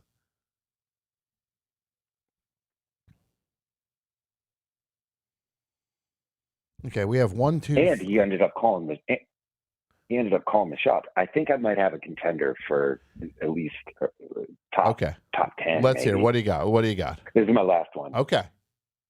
Pat Sajak. Pat Sajak. This is a man that hosted a show for 50 years and didn't even ask questions. Like he just stood there and asked people what they did for a living. And then they asked him for a letter. And then they spun the wheel. Mm-hmm. And it's not even a quiz show. And then if they get it right, he doesn't even have to do anything. Someone else goes and gets the letter. Yeah. He just has to know a word. That's it. To be he has to know a phrase like a bird in the hand. I'm ready to solve the puzzle. And a bird in the hand. That's correct. Number 34, Pat Sajak. We're close now. We have 7 slots left. Number 50, Tom Scharpling. Why? Because I get to hang out here each and every week and do this show with you, the greatest audience in all of broadcasting. I get to do the show with all of you. That makes me very, very lucky. Of course, there are 49 luckier people than me, above me, because I'm not a loser like the rest of these. I'm just going against everything I just said. Tom, guess I would be luckier. Mike, you've got no. All right, put Mike at 40. AP Mike. You said it. I didn't say it, Mike. No, I thought about it before the show. I mean, I went in for like a little audition. Mm-hmm. I thought I didn't make it. And here I am 20 years later. Look at this, 20 years Pretty later. Lucky, right? Here. Yeah, look, you started in Connecticut. You had your time of it. Where were you? You lived in the town that Mad Dog lives in. Greenwich, Connecticut. Greenwich. I had an uncle and aunt who lived in Greenwich. No, we're going to drop this. I don't even like this as being a part of the thing. Mike is not from Connecticut. About Randall Adams from the Thin Blue Line. He was sitting on death row, and they made that documentary about him. Put him at number 33. That's a good one. I like in the chat. I nominated Mike 30 minutes ago. It's like, what am I reading? No, I saw it, but I actually had the idea before the show. Yeah. So, I mean, I topped him. And I love that. Oh, countdown to Tom bitching about the chat. You people don't think I'm in control of this thing? I know what I'm doing here. Who? Let's see. So we have 1, 2, 3, 4 slots left. 4 slots. Let's fill them up. Pat Finnerty, what do you got going on for the rest of 2025? Anything exciting? Not much. Just the same old stuff. Couple of shows. Working on my YouTube stuff. Whenever I do that, that's pretty much it. All right. Well, everybody check it out. Pat's one of the funniest people out there. I swear. Couldn't love him more. Someday you'll invite me on your show, but someday it'll happen someday. I got to have another show. Once I do another show, you're on it. All right, buddy. I'm there, buddy. All right, Pat. Thanks so much for calling. Thanks, Tom. Okay, bye. Yep. 4 slots left. It's me, it's Mike, it's Andrew, it's Brett, and you, the Best Show listener.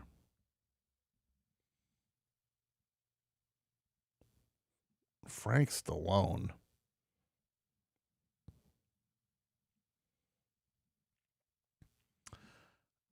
No, not the guy. Let's see. Mr. Magoo. Mike Francesa.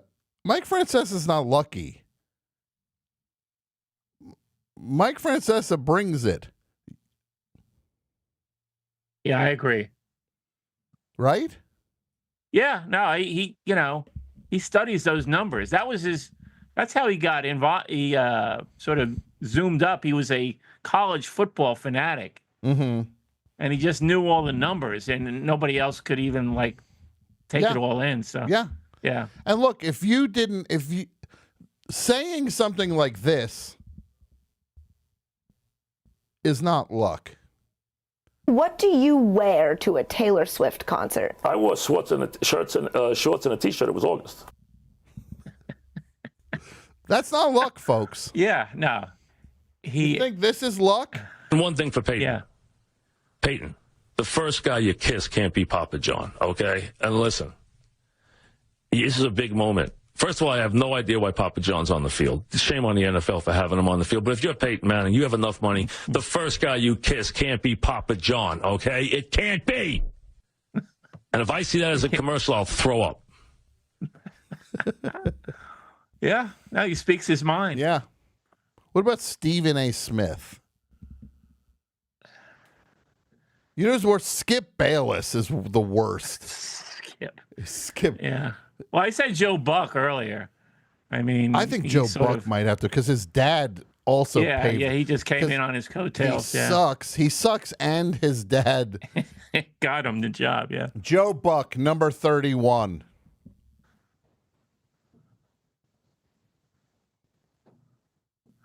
Remember that talk show he was going to spin off? Oh, my God, when Artie Lang sabotaged it, they canceled it like 2 weeks later. Yeah, that was that. What about Bill, what's his face? Bill Simmons. Yeah, I don't know him that well. I don't want to be too many sports people on the list. Yeah. We got 3 to go, folks. 3 to go. We can do it. Come on. Somebody help me. Let's close it out.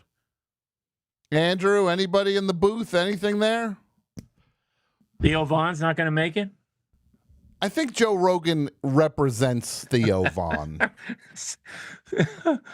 I think Theo Vaughn is a dumbed down Joe Rogan. Mike, you know what? If you can imagine that. You're making the case. Number 27, Theo Vaughn. I mean, he took what Rogan does and just dumbed it down even further. Yeah, it's for people who, for people find Joe Rogan. Yeah, they find Joe Rogan a little challenging. Challenging, yeah. Yeah. Too difficult. Yeah. Okay, 2 to go. I'm not putting John Holmes on the thing. Well, he was lucky by birth, right? No, of course, Mike, I didn't. Because somebody was saying put Shaq on the list because he's just huge. Right, yeah. But he also Shaq also learned how to play basketball. And what did John Holmes learn how to do? Mike, okay. This is... Yeah, put me on the unluckiest list. Not putting Seinfeld. Not putting the Hawk Tua. Yeah. Number 28, Hawk Tua. Yeah, Hawk Tua. Yeah. Didn't she get screwed over by the Paul brothers and their crypto thing? Well, yeah, I think she got her. She's out of that, but she's just hanging low now. Yeah. I said the whole cast of Jersey Shore. I mean, that thing. Yeah. Who knew that thing was going to sustain itself this long? Mm-hmm.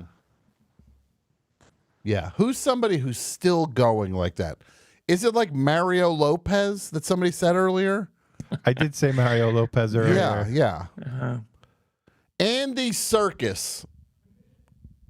That's it. Sherry Locker gets it. Andy Serkis, he one day discovered he could jump around like a gorilla and make faces and stuff in a green unitard, and then suddenly he's richer than any of us will ever be. And that closes the list out, everybody. We did it. I want y'all to have a happy Thanksgiving. We will be back next week at the original time, 3 hours earlier. The late night best shows are done 3 to 6 Pacific, 6 to 9 Eastern. Thank you, everybody. And I meant it. I put myself 50. I should be number one because I am lucky to have this show and to have this audience. Thank you so much, everybody. We will see you next week. I'll play a song as we wrap it up, and we'll see you then. Let's play something else by Sharp Pins, who I really am enjoying. Let's check something out from their latest record. Bye.